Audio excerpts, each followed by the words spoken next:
Greetings, sentient beings. This broadcast is not intended for children. There will be strong language and adult themes.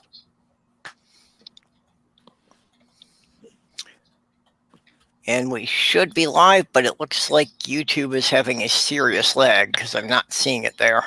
We are. I'm so glad you said that. Mine popped on. But it was a good 30 seconds slow. So in the side here, I see we have Robert X. And I should pause and start out by thanking my Patreon subscribers, of which Robert X is one of them, along with Ox, Junie the Apostate, Vonrick, Mikey Famine, The Lavender Lady, and Greg Hartwick.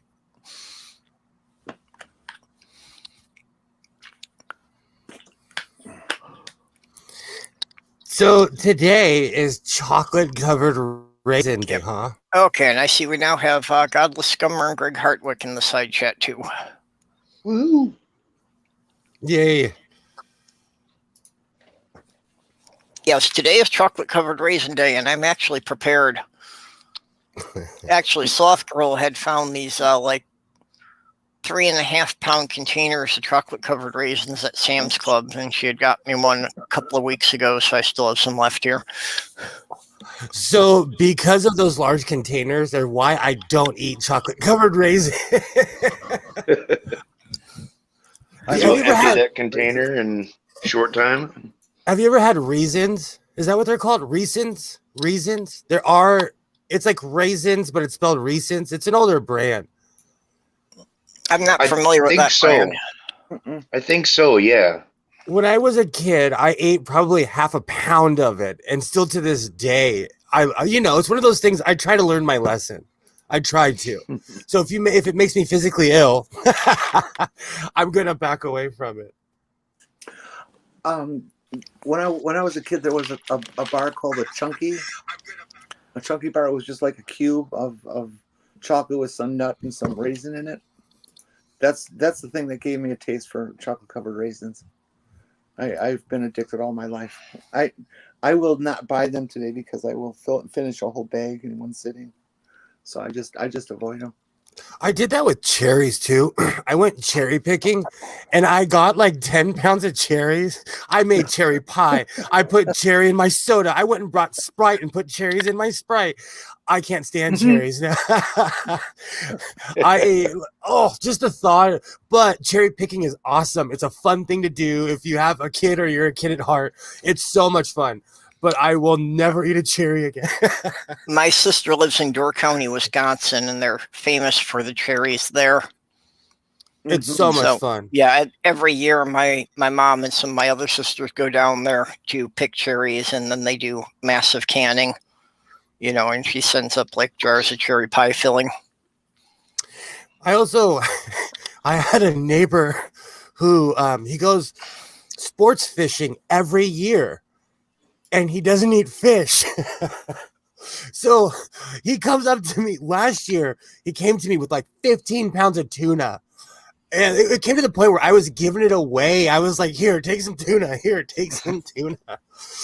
Okay, I just want to take a moment to point out that I am psychic.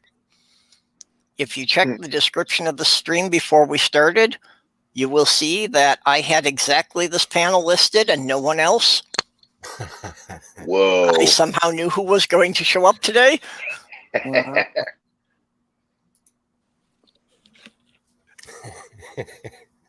That or you spoke to each of us and we said we'd be here.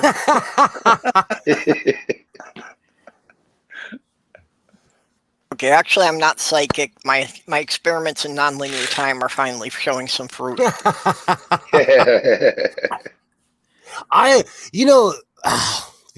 So recently I kind of had an ordeal with somebody who saw a psychic. Oh dear. Someone that is very near and dear to me is hurting. They're hurting bad. And they are devout Catholic, but they also are all into the woo-woo. How's it going, Never Again? They're into the woo-woo, into all that stuff. Because people keep on telling me this person is Catholic. How come they're going to psychics?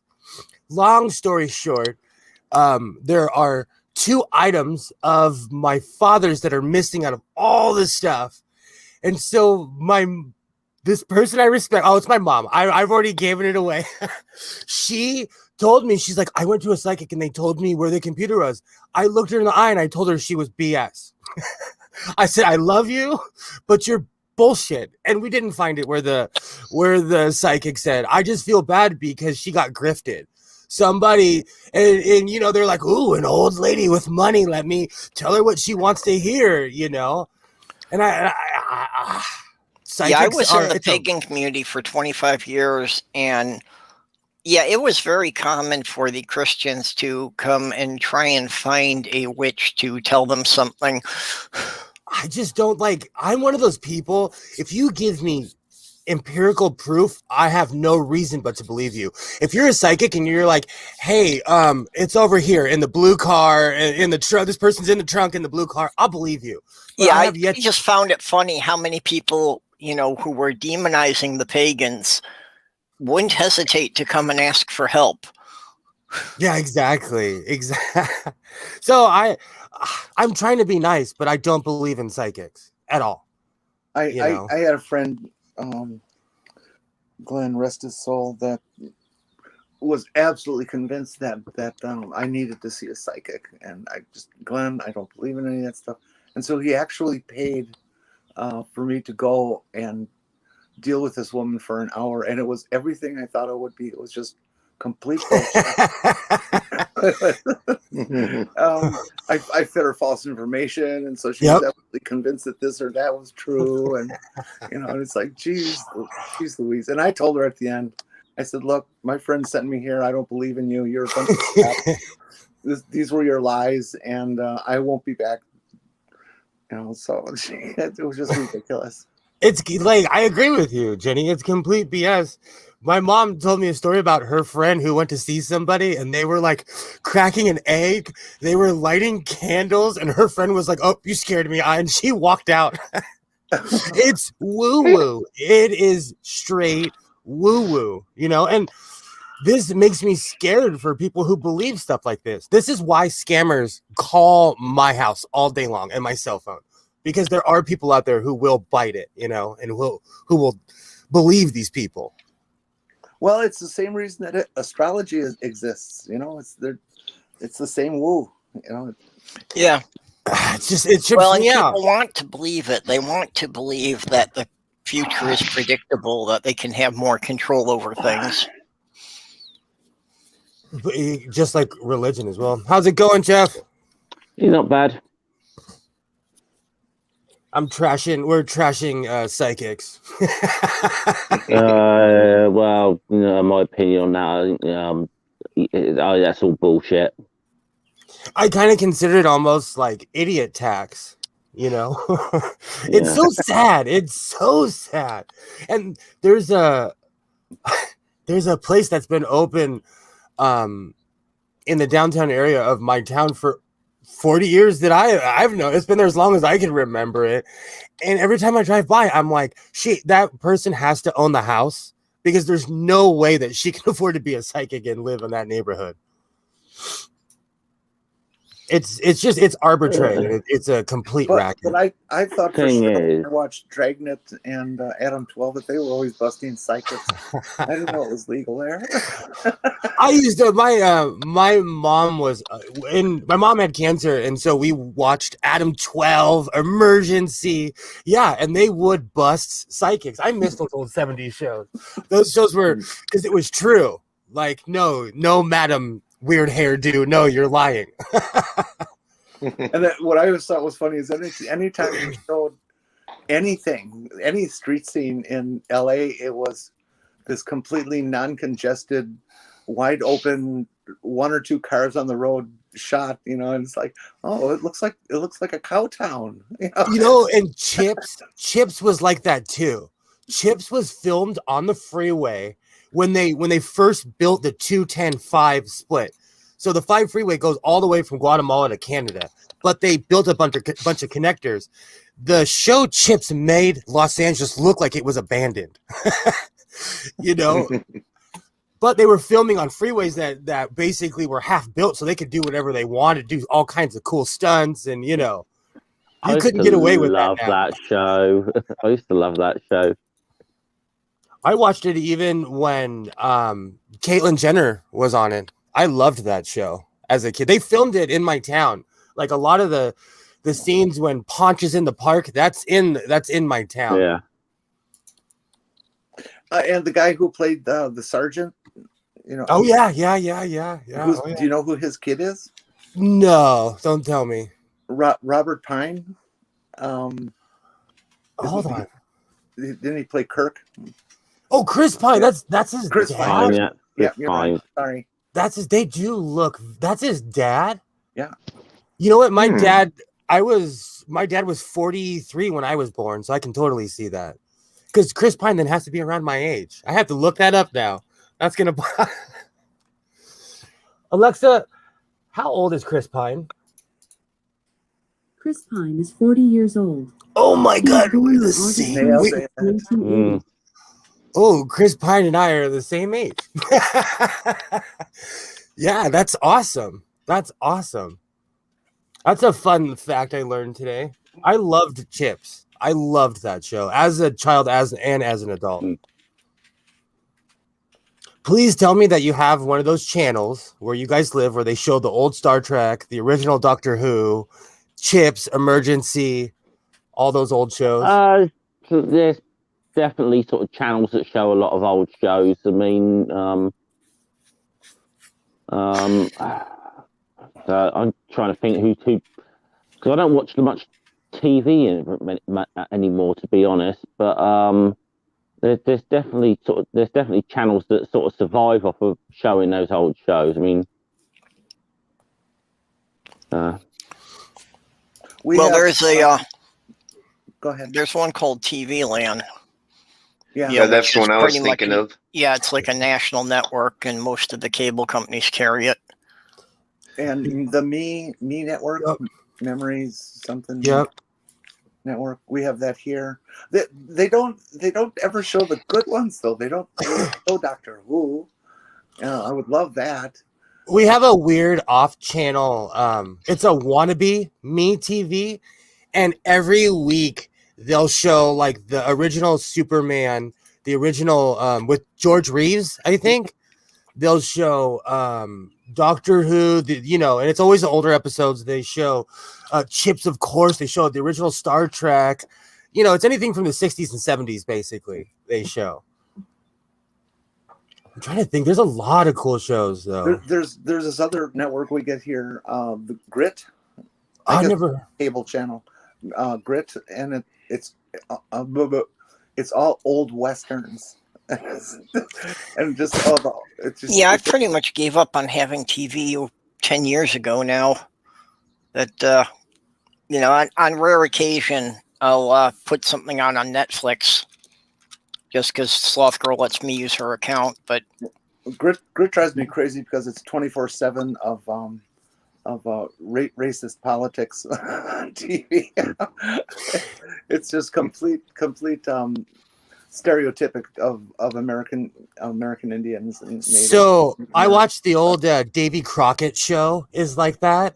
It's hard to stomach, but every week it's the seedy white guy with his Indian cohorts every week, and it's the same plot. And Daniel Boone stops them it's racist, But I also I've been watching. Jeff might get a kick out of this. I've been watching Last of the Summer Wine. Oh my word! Obsessively, because I'm always sewing. I've been going through a lot lately, so I need more calming things in my life. It's light-hearted. I mean, it's not my sort of thing, but it is light-hearted, inoffensive humor, really, by and large. Except for when Mr. Entwistle comes on, they play like an old Oriental song, Yeah, it makes me laugh. It's that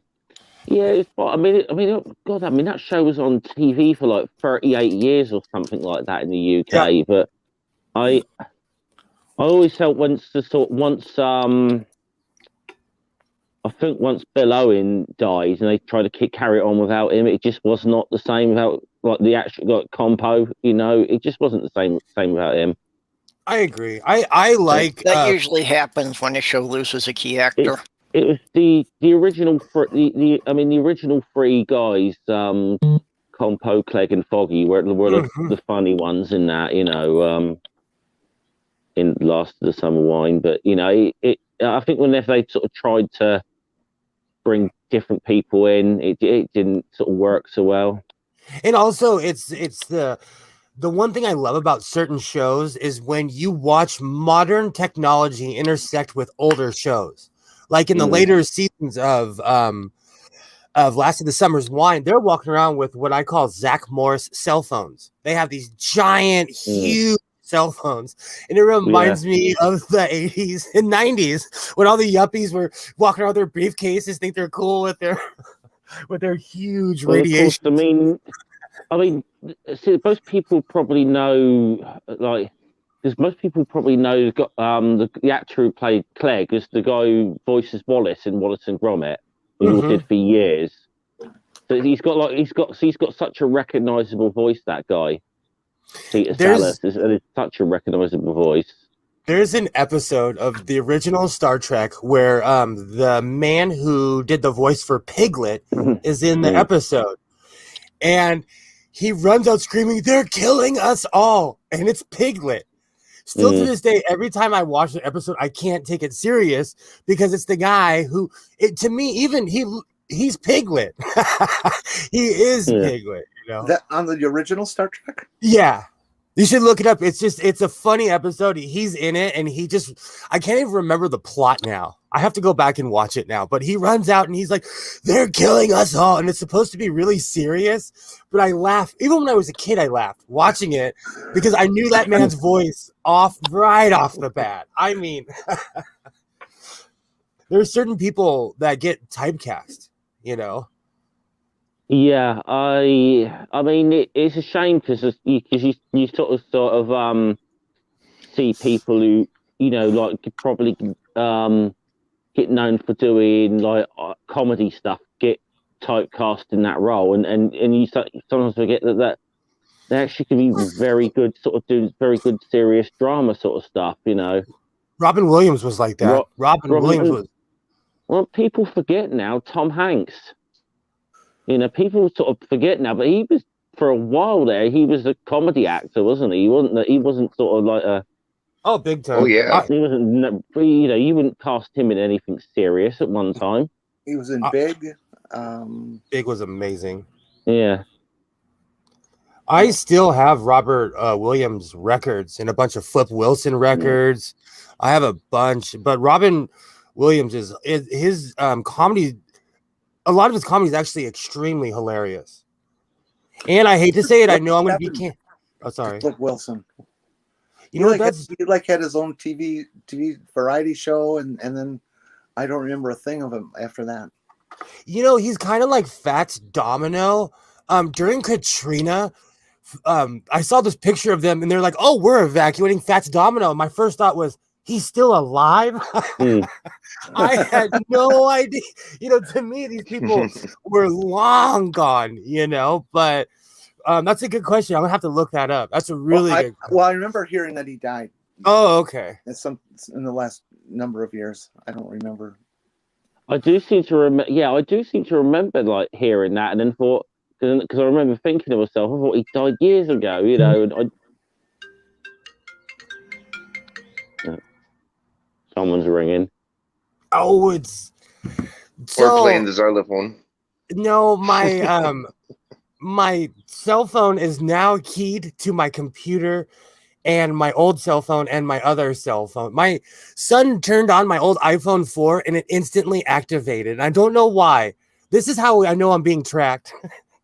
I told him he can have it. I told him he could have this phone because it's an old iPhone 4. It just goes on the internet and it instantly keyed itself to my phone.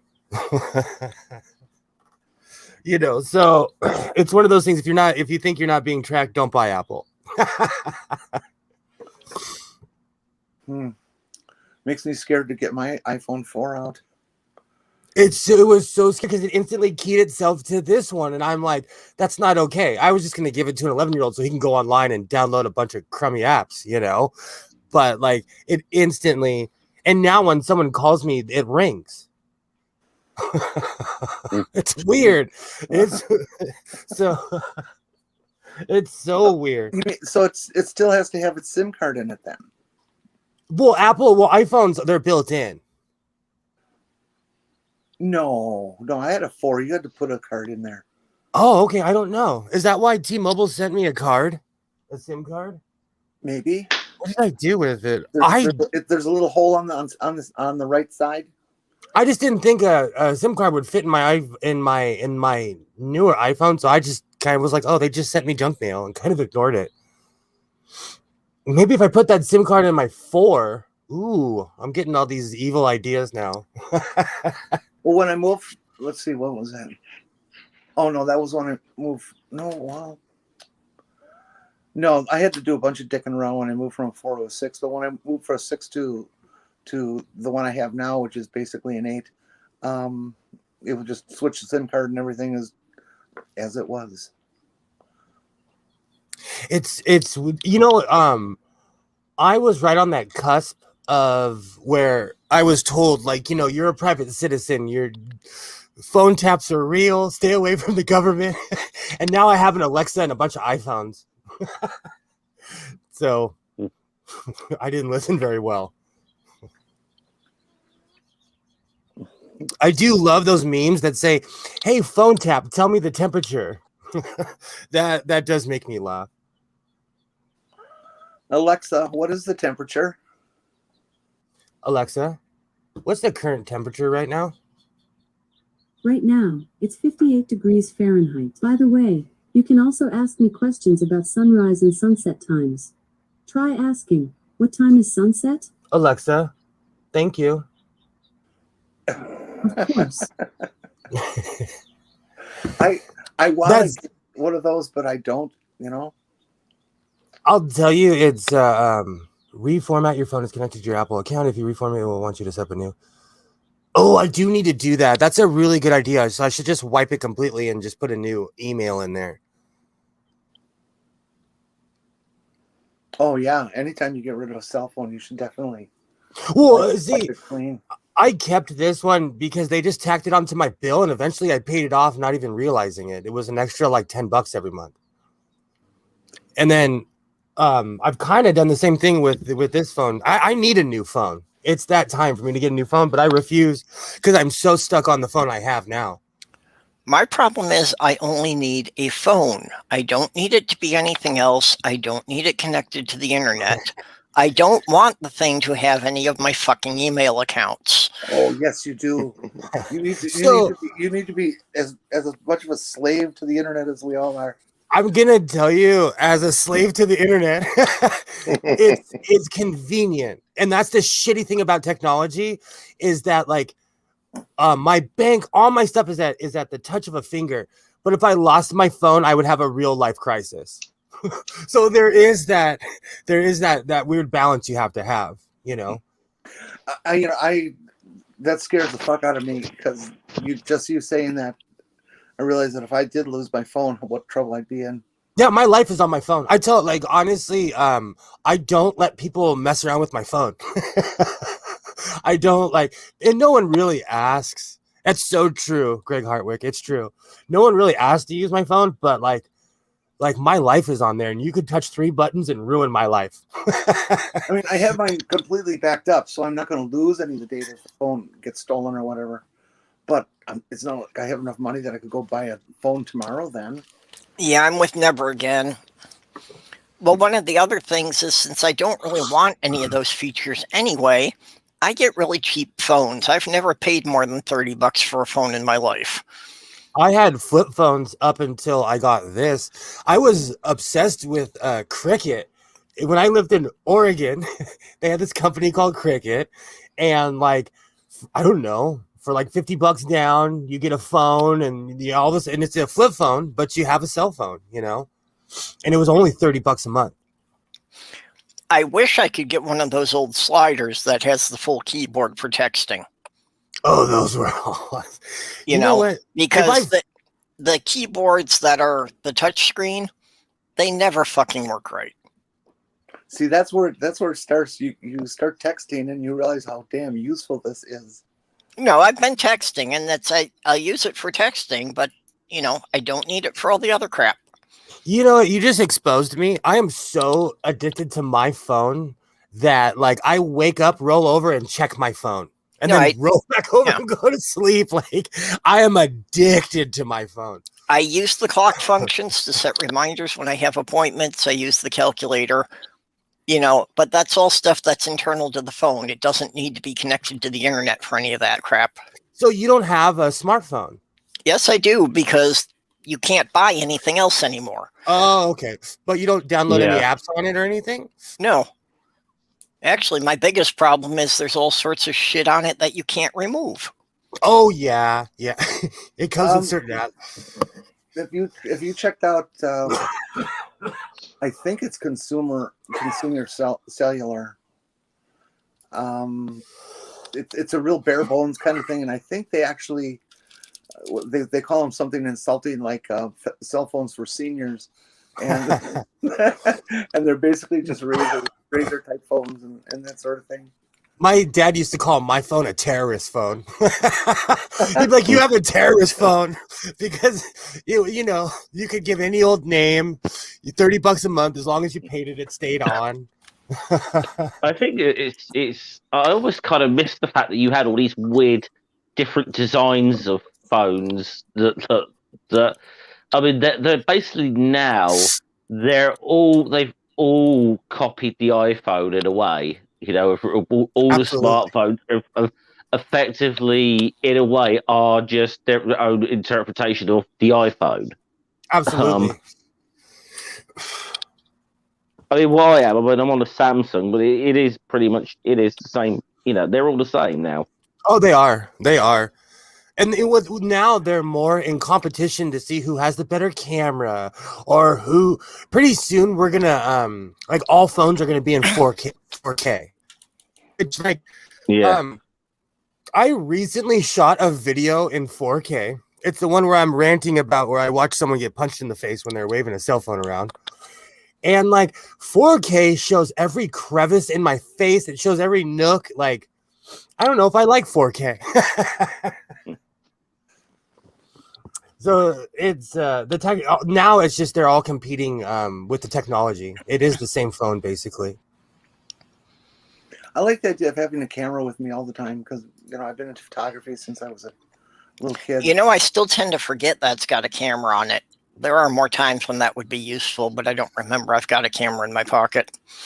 I had my 4 for almost 6 months before I realized you could plug headphones into it.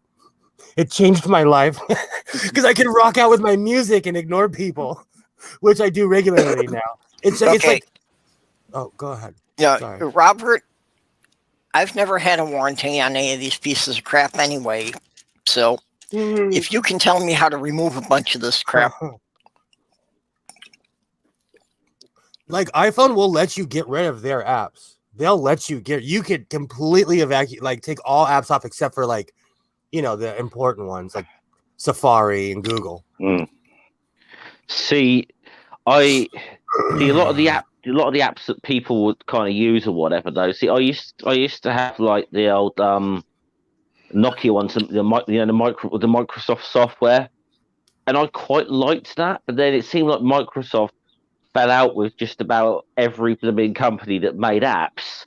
You couldn't get any. You could not get jack shit on a micro. You could not.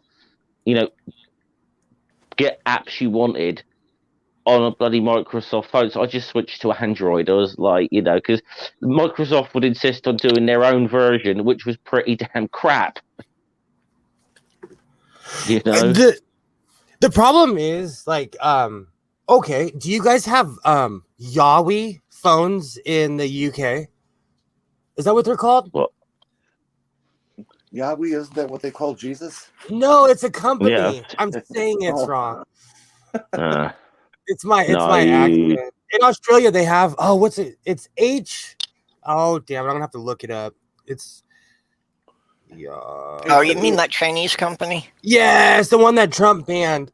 I heard that those phones were better than iPhones, but we will never see them in America because it's a Chinese company. Yeah, because we live in the That's right. old In America, we don't buy anything built in China. I hear that they've been built with backdoors that make it easy for the masters of the phones to do whatever they want with you. That's a Saturday night on Sunset Boulevard. Sorry, Jenny, I had to say that. Did you know that something like 70% of the American flags are made in China? Yes. I don't think that the Trump supporters are really paying attention to that. That's why I get mad. I think most of those Trump flags are made in China too, actually. There's nothing that they don't actually know. There he is, Huey. See, I'm really bad. This is where I show my American side. Yahweh. I just want to. It just says Yahweh to me. I don't think you're even supposed to pronounce the H. I think it's more like Yahweh. Oh, okay. I've been vetted by the Social Security. Yeah, right. I've been vetted by the Secret Service at least once that I remember. That's weird. Your friends call you up and say, "Why are they asking about you?" So my job does that. I want to make sure I'm not going to kill the president. Don't say that too many times. My job does that, and we'll do DOJ background checks, and they will call the people's references. So they're like, "Why did the Department of Justice call me?" Or like, "Why?" People get intimidated, but we got to make sure that if you're a serial killer, you're at least good good at lying about it. No, because there's been some real weirdos, but you can't, when you say vetting process, a lot of people will pass a background check, but eventually their personality will come out.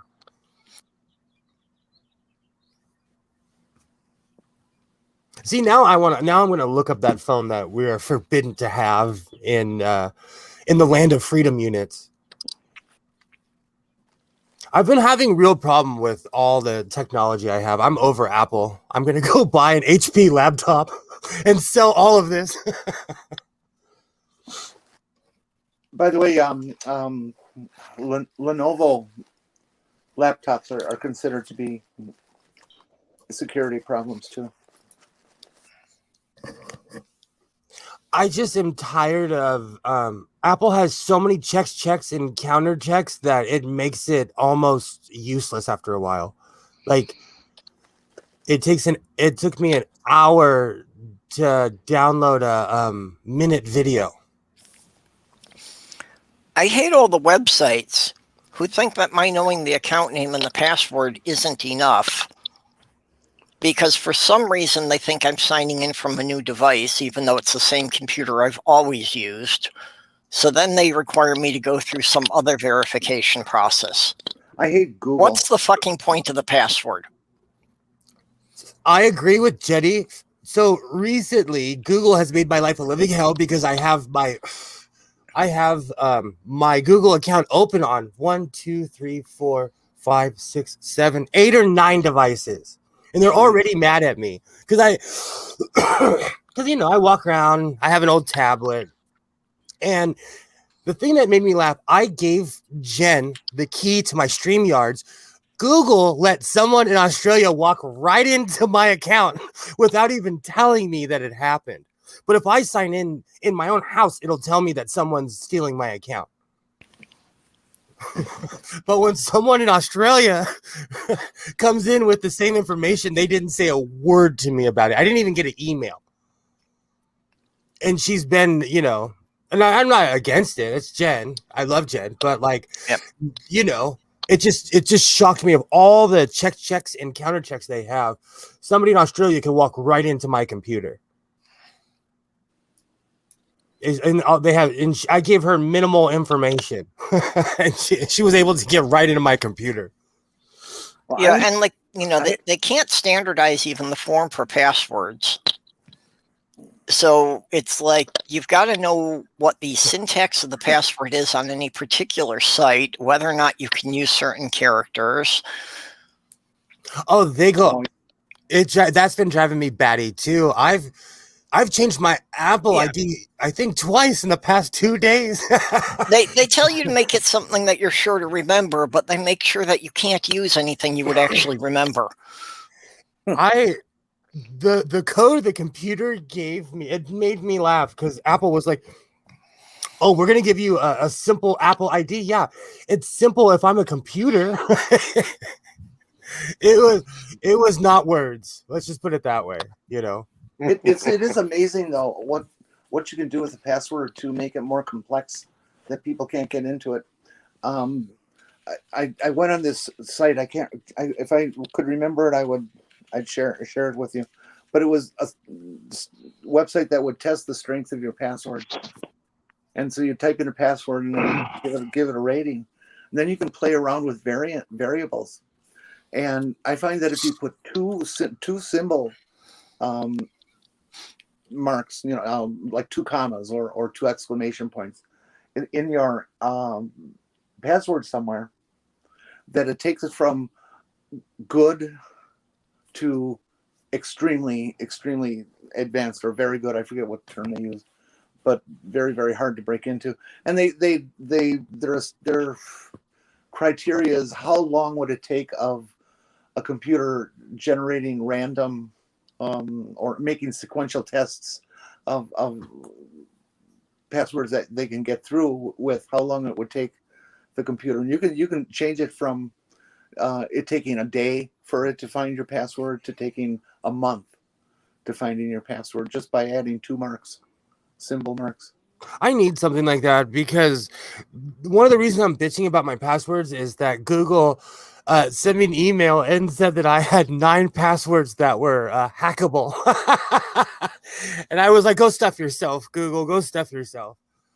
But I do need to make my passwords more complex. But the thing is, I won't remember them. Yeah. And I write them down, and like anybody, if they're angry, if you sit at my desk, you can figure me out in about 30 seconds because I have them written down. I have to. I did get a little surprise this morning. Somebody asked me for a password. It was Zoolily. I asked for my password. I entered my password, and they said, "No, this password's been involved in a security breach. We recommend that you change it immediately." And when you go to do that, it gives you a report on your password. It says, "By the way, do you know you use this password on 54 different?" Okay, good. I don't know how it makes the count, but it figured it out. It's like, holy shit. I better change this. You're making me feel better because I only had like 8 or 9. Oh, you're making me feel way better because I had a crisis yesterday. I'm like, oh, is someone in my computer? What's going on? Like, it was just Google messing with me. I have a personal policy that as far as passwords go, if it's a site where I'm just going to be going and reading stuff or doing something passive where I'm never going to be entering any personal information or something, I use my common password that I do on the other 53 sites. If it's something where I know I'm going to have to enter any kind of identifying information or security information, then I start using the fancy crap. But I want to go read these papers or these essays or something. That reminds me. Yeah, I've got the same thing that, the sites where it's not going to be, where I'm not going to be giving them any information, I've got like 3 passwords that I just use on all those generic sites. And Absolutely. If it's something that's going to like have banking information or something important, then I'll bother to make a good one. You just reminded me of something. So young Mr. Sewing, my son, got suspended off his PlayStation for 30 days. Shocker. For people who know him, I know it's a shocker. So yesterday I get an email saying, your payment, we can't take your payment for your PlayStation Network, blah, blah, blah. And I went to pay it and they won't let me pay it because the account is suspended, but they cut off the PlayStation Network thing. I'm almost to the point where I'm going to buy an Xbox and tell my son not to curse on it. PlayStation, they've driven. So I might have a PlayStation up for sale pretty soon. They've been driving me crazy with that. Like, I paid a lot of money for that stupid thing, and they keep on cutting my son off. And I don't know. It's one of those things.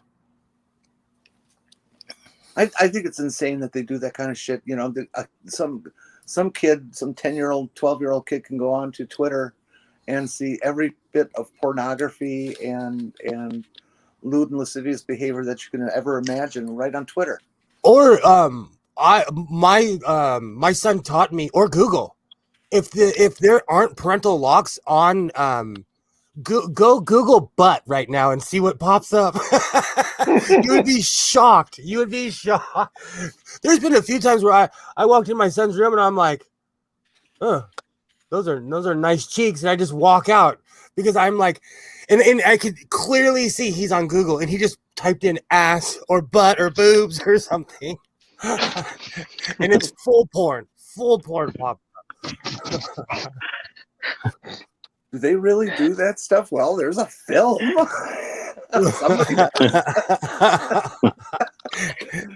And I'm not prude, but it just made me laugh. It just, then I have to be the parent and be like, why don't we go to a, redirect? Why don't we go to a better site, I'll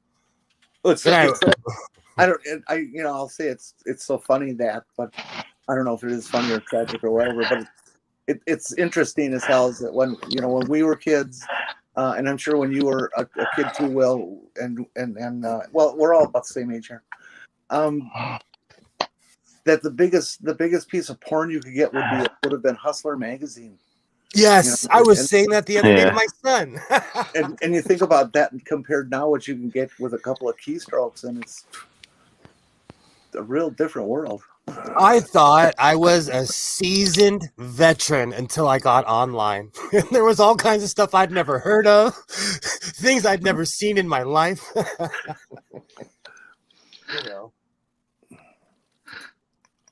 The internet's a funny thing. Well, especially when you start getting the stuff from other countries. So true. You see some of the weird hentai porn from Japan and some of the German porn. Yeah, this is why I've got an eye drop bottle full of bleach. So Purple and I go on the same sites because I've typed in German too, just to see what happens.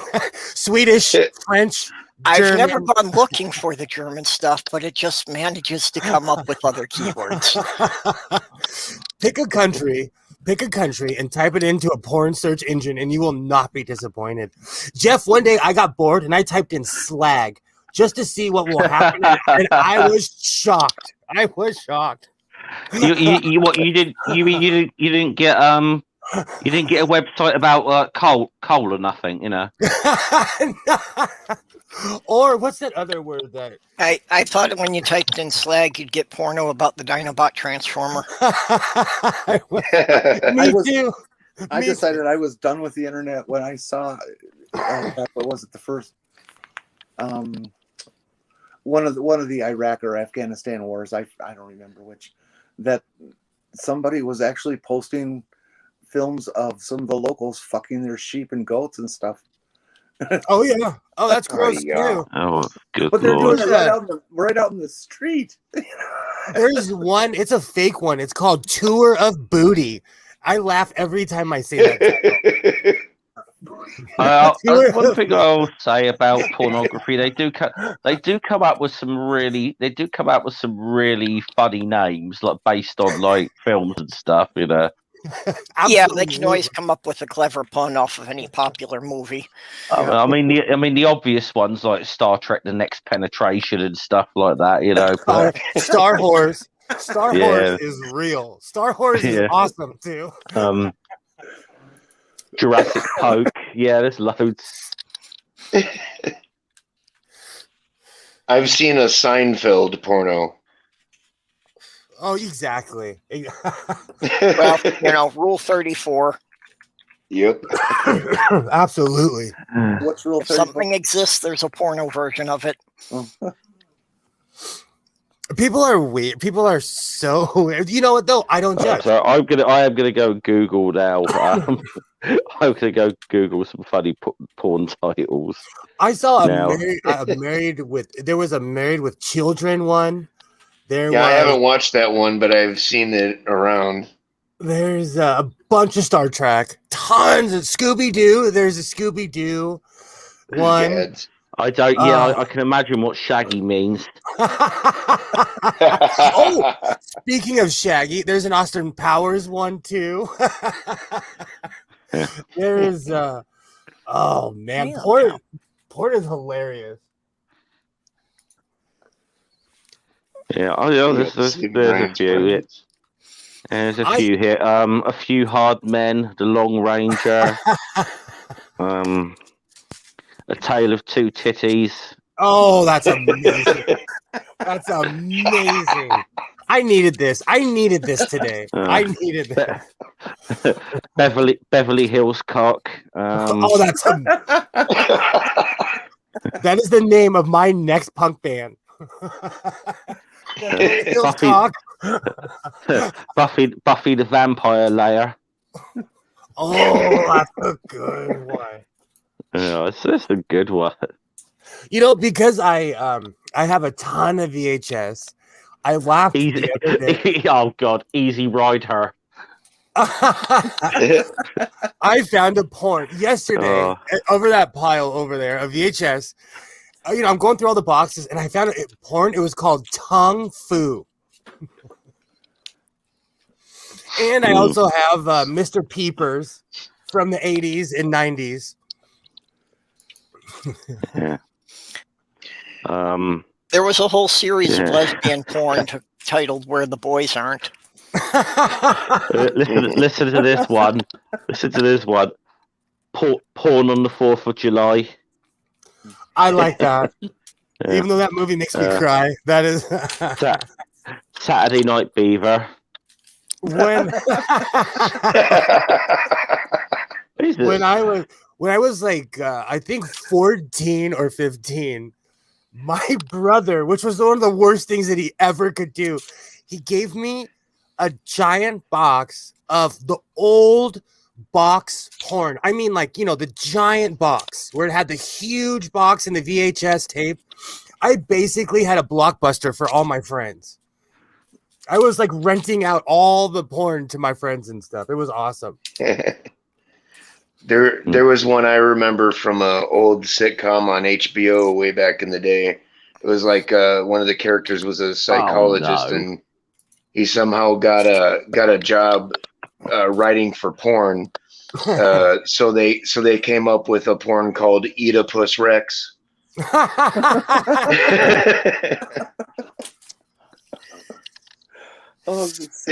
Oh no, this can't. This can't be a real one. The Da Vinci Load. Oh, I when I was in college, I had a roommate for a couple of years. Good old Tom, and he was into porn. Let's say now, folks, remember this is the 70s. He had this dresser. It was, I don't know, this big kind of dresser, 3 drawers, and they were packed with 8mm films. And we're not talking the small reels. We're talking like the big 400-foot reels of porn. I was shocked. I didn't think there was that much porn in the world, much less in the very apartment I'm renting. you know, you're making me wonder what happened to the porn warehouse that used to be in my town. And I know it's not there anymore because I drove past it the other day. Yeah, well, kids these days have it easy. That's, you know, I was a teenager in the 70s, and yeah, we didn't even have home video then. All we had were magazines. Well, I'm kind of surprised there are still any adult bookstores and stuff around, but they are. I mean, you drive down any interstate, you're going to run into one eventually. You know what they got rid of here in Los Angeles was, and I know it's seedy and I know people judge, but we had the jerk off booths. They called them theaters, but it was a bunch of booths, you know, where dudes would go cruise each other. There was never any women in there. It was basically a place where dudes would go cruise each other, and they got rid of them. And yeah, that's generally how most of those places survived.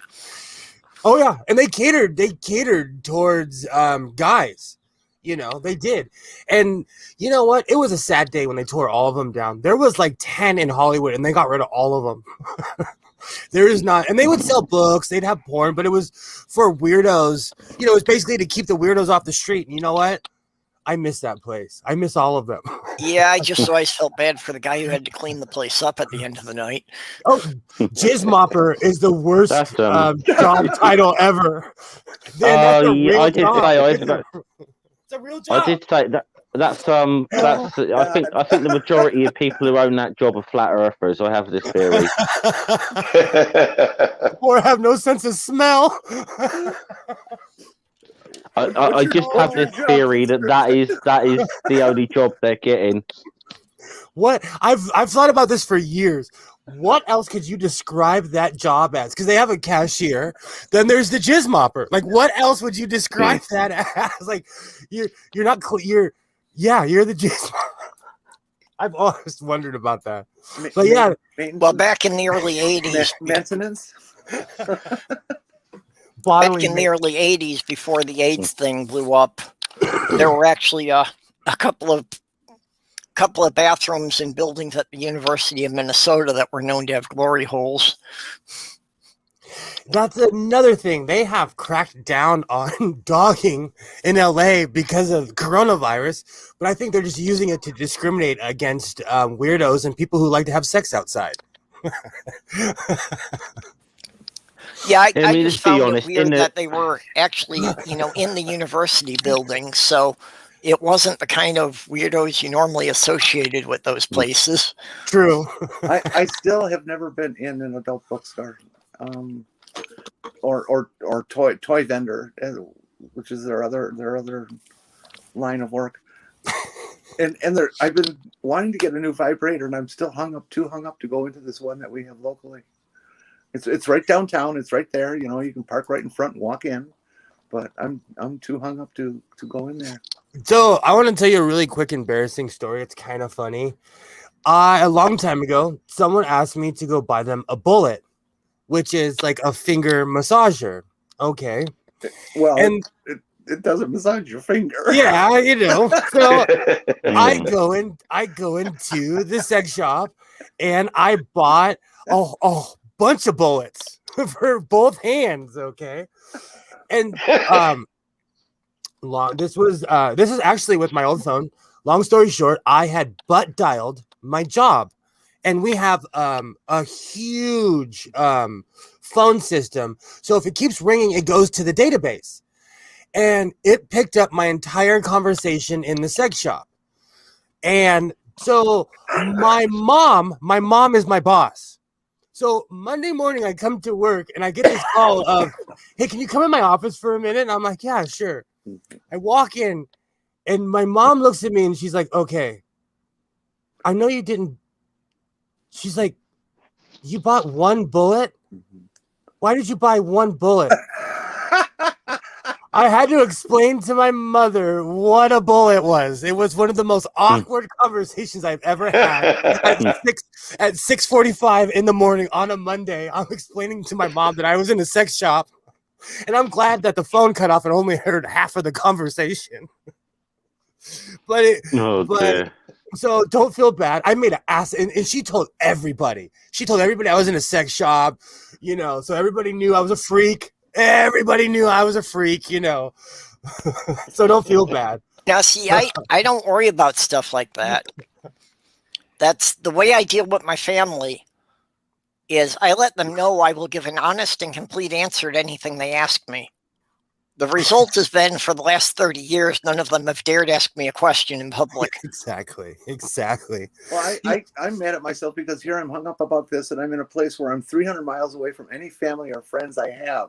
I don't know anyone in this place, and I'm still afraid to go in. Take a drive. Is there another town you can go to? Or no, go to Ogdenville. Oh, I'm sure there's still some in Minneapolis. Go to a different town, When I buy CD stuff, I'm not even saying this to be funny. When I buy stuff that's questionable, I go on the other side of LA. I'll go 45 minutes almost into Orange County. So I don't know anybody and no one knows me, you know. Why are we that sensitive to this that way? You know, I mean, look what we're talking about and how we're talking about it. Yeah. On the air to the entire planet. You know, it's funny. It's funny you would say that because I catch myself. I still have a lot of the prudeness from my Catholic days, so I have to catch myself a lot. I still shame myself. I still do a lot of stuff from when I was a hardcore Catholic. Hey, Jenny.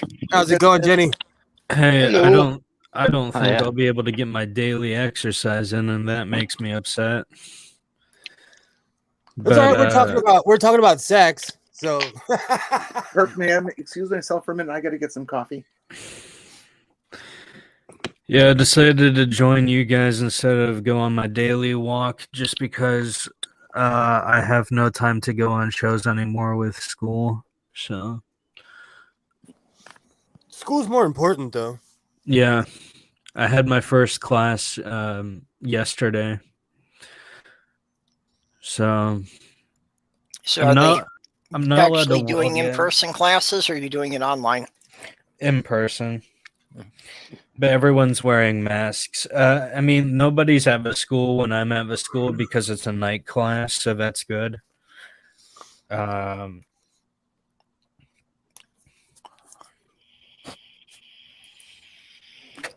You know, it's going to take me a while to integrate back around people. I'm a full agoraphobe at this point. I am a full agoraphobe, and I won't even lie about that. Yo, I have a question. So, does something about me just attract non-binary asexual people? Is this like a me thing? Well, I don't know. All my life, I've been known to attract lesbians. Me too, Perp. Me too.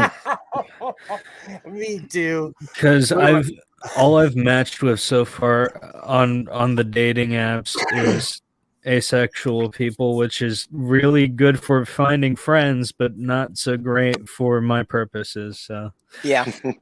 What can I ask you? Who are you looking for?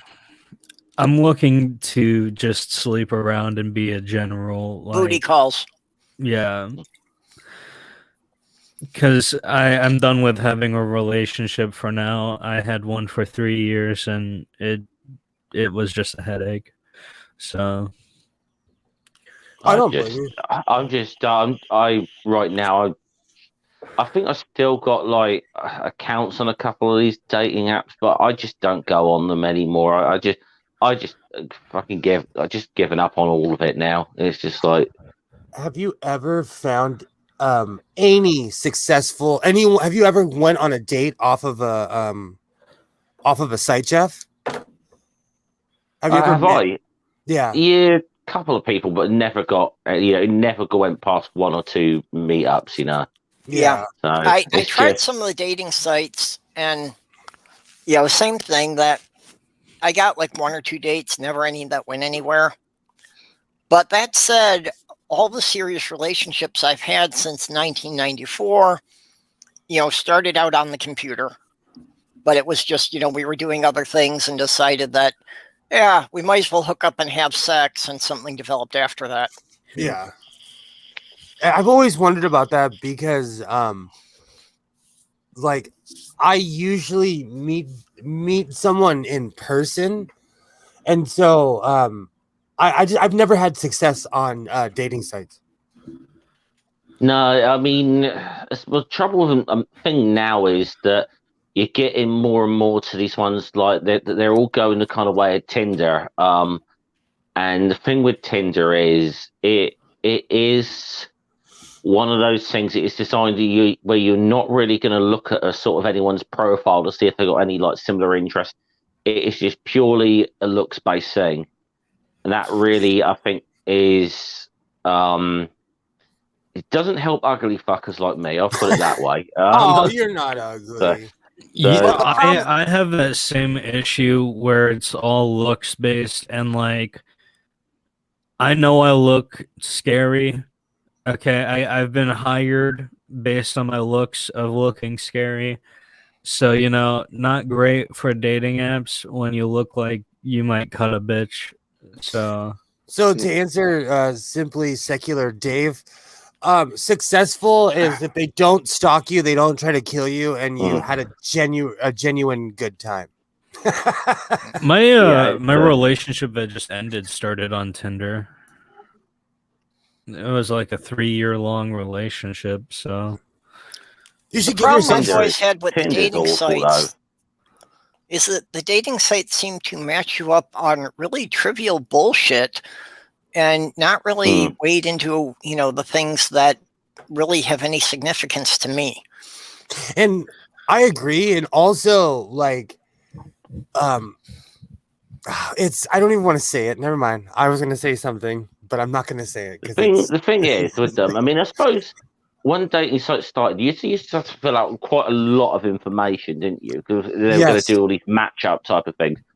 Now, you don't anymore. Now, okay, that's kind of is one thing. It's like, okay, it's easy. You don't have to set too much up. But then you also, you got such limited options, like Bumble, for example. It puts like your like for example, Bumble's got an option just for like politics or whatever. And it just says conservative, moderate, or liberal. And I'm like, well, none of the three of them fucking apply to me. Liberal's the closest that applies to me, and I am not a fucking liberal. I agree. Yeah, I had that problem too. That's why I run into a lot is they want to put you into categories that I never fit into. Yeah. Let me tell you though, I've put socialist on a dating thing and it was not looked upon nicely. Yeah, exactly. I'd be open if they just put have that as an option. I did one time, and I got asked more questions about being a socialist than anyone was ever. No one was interested in me. They just wanted to talk shit to me. I'm not. I don't get that. It's probably not so much in the UK, but it's yeah. Well, in the US, if you're a socialist, you're a dirty commie. Exactly. You're a commie. People don't even know what it is. They don't even know what it means after a while. But I haven't had a successful. I don't know. Just meeting people online has been scary. My friend has like 3 dating apps, and he's just constantly like meeting new people. It's insane. Aren't you scared? And I hate to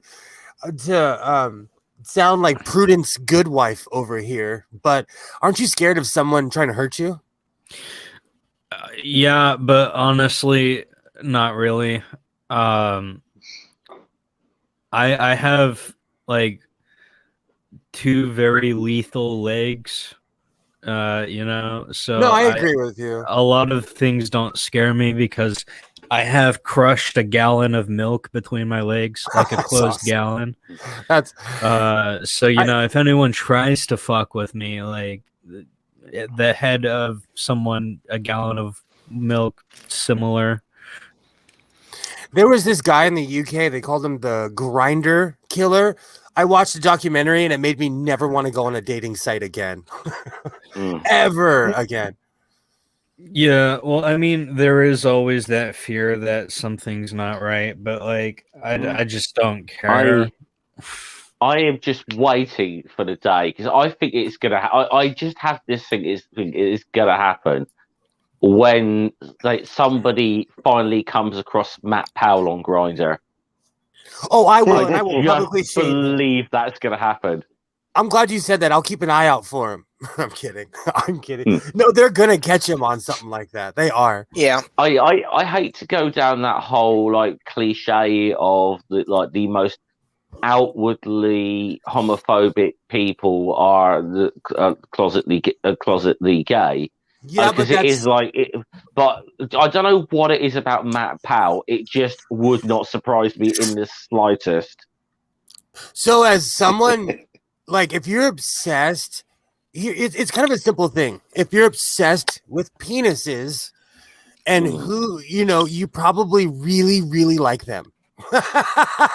If you're obsessed with, or like Ben Shapiro is obsessed with trans women because he wants to date a trans woman.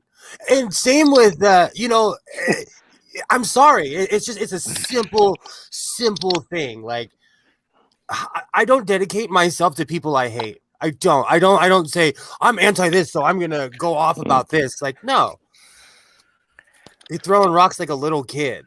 Well, that I think there's a lot of truth in that. Well, because I'm obsessed with conservatives, and that's because I'd like to be able to bed one down and then get him in trouble. Yeah, for me, it's just been such a lack of opportunity that I'll help you set up the camera. We can put spy cameras all over your house. I'll give you a call. Well, after my fiance died, I was stuck in that little town in Michigan for almost 6 years, and it's like I didn't even dare, normal dating there because too much chance of it winding up being a cousin. That's so I've just been out of it, and then I moved here, and 2 weeks after the move, we went into the first lockdown. So, yeah, I haven't met anybody new in the last year here. Even though I've actually had invitations to some parties, and actually I've had a number of guys hit on me on FetLife already. Oh, that's awesome. What's FetLife? FetLife is I don't even know. It's a socializing site for all sorts of fetishes. Oh, okay. Oh, fat fetish. Okay, I get it. And that's the thing, that you can basically list out everything you're into and people can match up on that stuff. Can I go on that site and just look? I just want to look. Oh, yeah. Go ahead. Yeah, set up an account and browse the other profiles. That's the best part of it. I'm into bubblegum and cotton balls. I'm debating making a FetLife and an OkCupid, but I don't know if I should. Can I ask you a serious question, Jenny? Because I care. Sure. Are you? This could be for both. Okay. Are you? Okay. So when I got a divorce, I went mentally insane and went and effed everyone who wanted to F me. Okay. So are you rebounding right now, Jenny? No, I was dating someone who didn't know they were asexual for 3 years of their life, for 3 years of my life, which is one of the most sexually repressive feelings ever. And the end result for a virgin is someone who has never experienced sex and really wants to, and it's a morbid curiosity thing, not an actual need that I need to fill. Okay, I'm just asking because I did the same thing and I had the time of my life. So go have fun. Yeah, well, I've had to explain this to one of my friends because one of my friends is concerned that, so they're a Christian, so I can kind of understand where they would take issue with this, but they're trying to convince me that it's not the healthiest solution. To which I say it's not a solution at all. It's a morbid curiosity. I just don't want a relationship and I want to have sex, Well, advertising you're a virgin is a good way to pick up people. I know a guy who lost his virginity at least 24 times that way. See, I can't even use. I can't even use that. I can't even use that play anymore. So I know I'm such a hoe. People would know I'm lying. I've been the second round virgin for decades, and it doesn't seem to help at all. So I have a hookup planned for when the pandemic ends, but like that, who knows when that's gonna happen? So I'm just imagining the giant orgies that are gonna happen when people are finally allowed to be around each other for real. I hope I get invited. Yeah, I'll bring the guacamole. So can I ask you? People are once this thing's over, when people are allowed to be around each other now, everyone is going to go fucking crazy for 2 or 3 months. Absolutely. With this stuff. Whether it's just going out or whatever, because and you can't blame anyone because it's just you get fucking kettle rage, don't you? You know, you just Well, I don't know that I want to consider myself a dog, but okay.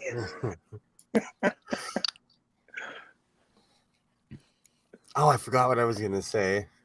Jeff set me off in a different direction. Now I have Atomic Dog stuck in my head. Atomic Dog. I'm gonna have to bump that later. I think that's why I've been in such a bad mood. I haven't been listening to James Brown and all the music and Slayer and all the good stuff I usually listen to. Slayer, Oh, Slayer is always good. That's what I was going to ask you. So Genesis, there's not a bathhouse in Orlando, or like a spa. I don't know. I don't live in Orlando anymore. I live in Tampa. Or where you live, or just where you live. I know there's like some massage parlors, but I don't know about like a bathhouse. I don't trust bathhouses. I don't like baths. Oh, it's just a bunch of people walking around having sex, really, in a bunch of sauna rooms and like swings and stuff. At least there's one in downtown LA like that. Well, there is like a place kind of seedy like that where the people just have sex in all the rooms, but like I don't want to go that's there. That's one thing I've never done. I've known of those places. I've never been to one. Yeah, well, this place I don't trust. Like, I don't think they cleaned it before the pandemic, and I don't know if they're cleaning it now. Well, no, those places are never cleaned very much. So, you know, like I don't want to touch 1,000 generations crying out in pain.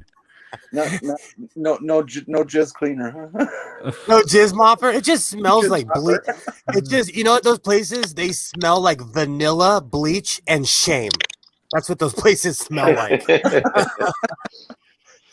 There's one, and regret. Exactly. There's one in downtown I'll probably never go back to because of the coronavirus. But I'm gonna miss. Like, I used to pull up and the guy that parked your car knew my name and everything. I'm gonna miss those people. No, I'm just saying, like, there's all kinds of fun places you can go to, and if you live near a major city, there's a bunch of people that are willing to help you out on that, I bet. No, so my whole plan is first I need to lose a shit ton of weight because I let myself go. But I'm gonna start. I'm not gonna hit the gym, but I'm gonna buy weights. I'm just gonna work out at home, and hopefully, in a few months, I'll look better than I look now, and that's my goal. That's totally possible, but like my vanilla just you should totally do that, Jenny. I did. I have weights at the house, and I make sure that this guy's ready to wreck shop if it has to. I work out all the time, and it's just simple stuff, you know. Like I have dumbbells, and I just sit there and watch YouTube and work out.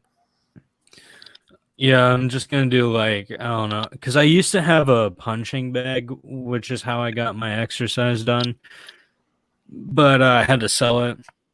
Hey, doctor. No space. Hey, doctor. Hello, doctor. I got rid of my bench because I needed space for all the crap in here. So I sold my old bench because someone wanted it. I've already lost 12 pounds, so I'm kind of hyped. That's awesome. Yeah. I still look fat as fuck. I'm still over 200 pounds, so I need to drop, but If you don't mind me asking, how tall are you? I'm only 5'8", so I'm not very tall. So my 5'8" BMI average. I'm 5'9" and I weigh 210 pounds. Yeah, but you're in shape. I'm out of shape, and I weigh 219 pounds or 18 pounds. No, I know what you're saying. I'm not trying to. In no way am I trying to say anything rude. Because like weight isn't a good measurement. My BMI, I calculated based on the electro BMI calculator. You know, it sends an electro pulse and then determines the resistance based on your fat content. And so I know my BMI is not great. Plus, like, for my size and for my muscle mass, right, I should be around 170, realistically speaking. I weighed that much up until the pandemic, and I've gained pretty much 40 pounds in a year. Yeah, I mean, so during the pandemic, I lost some weight, but then I went off my diet and then gained it all back, and so now I have to lose it all again and then Well, actually exercise and shit. there's a lot of places talking about now that during the pandemic, everyone has put on a lot of weight. I think they're saying the average American has put on at least 25 pounds in the last year. Well, yeah, because there's nothing to do. Nothing but eat and be depressed and eat food. Yeah. Yeah. Well, and that's for me that, the work I normally did was very physically active, carrying around tools and materials and on my feet all day. So yeah, since I haven't been doing that, I've definitely put on a bit myself.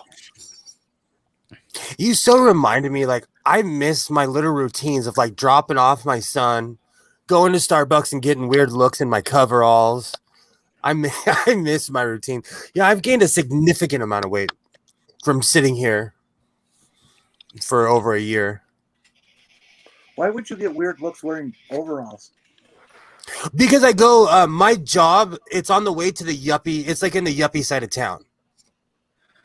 Really? And they're gonna judge you based on wearing overalls?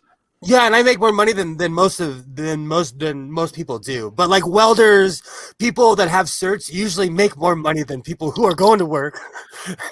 It's the guy who went to the trade school, and so I don't mind it at all. I don't mind it. I can't wait until I'm like running late for work and I have to go to Starbucks in some welding leathers, because I feel like that would just be such a funny image. Oh yeah, and during the summer, I cut the sleeves off the overalls. I wear them in public. I walk around like, hey, I love those things actually. I'm gonna wear them on camera. I love my half-alls, whatever you want to call them. Well, Doctor, it depends on what diet you do. If you do one of the expensive diets, and yeah, you can lose your money. But I'm doing a fairly cheap diet. It's just all meat. So I'm right there with Purple. I like a woman that has some. I don't want to say it nicely. I like a woman that's has like a fine bottle of wine, aged. Yeah, well, women are supposed to have some curves.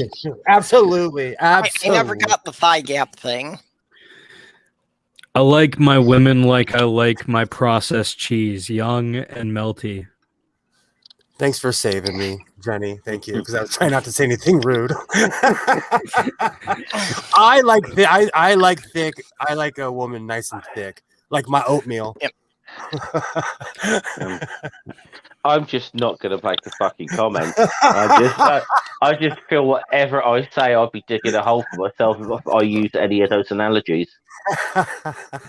Well, when it comes right down to it, there really isn't like a specific type I like.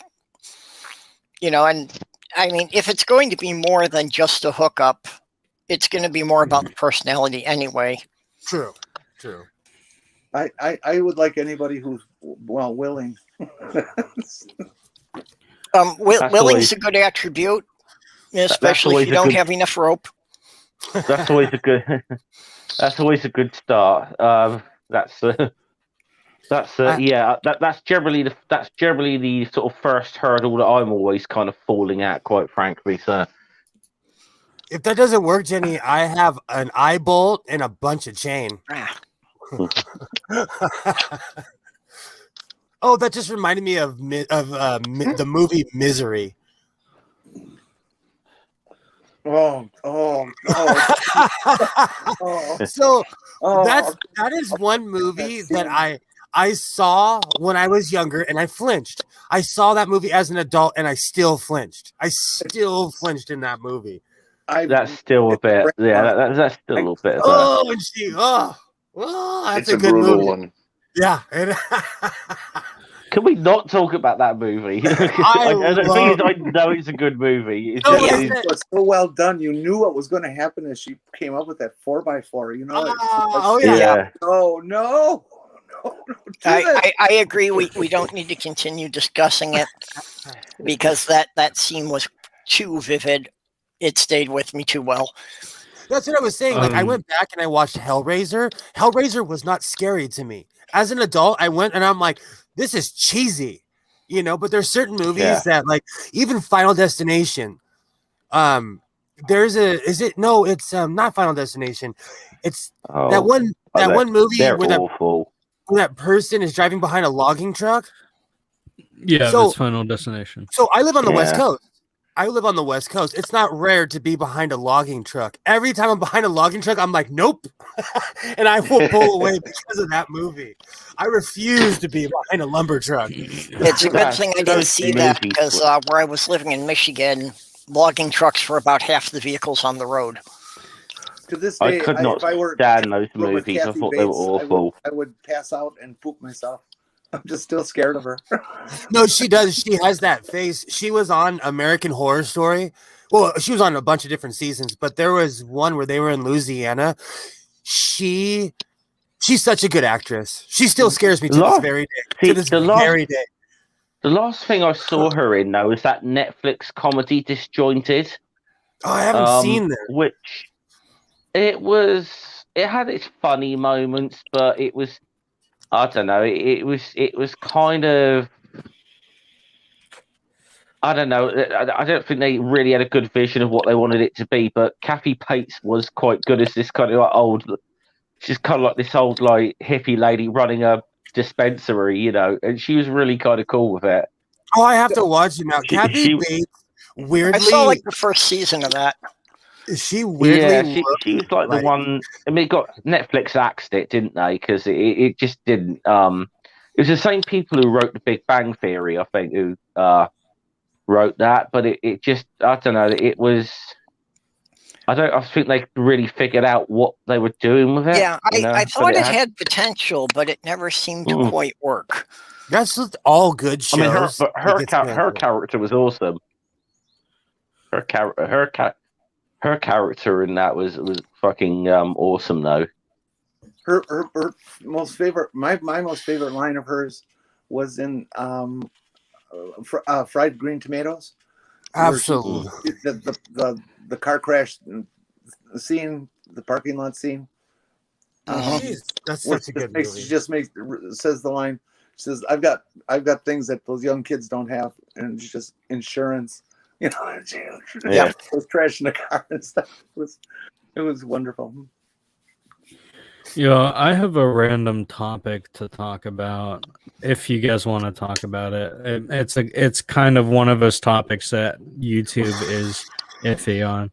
It's the David Dobrik situation. Anyone been keeping up on that? I don't know who that is. He's a big YouTuber. He's in like the millions of subs.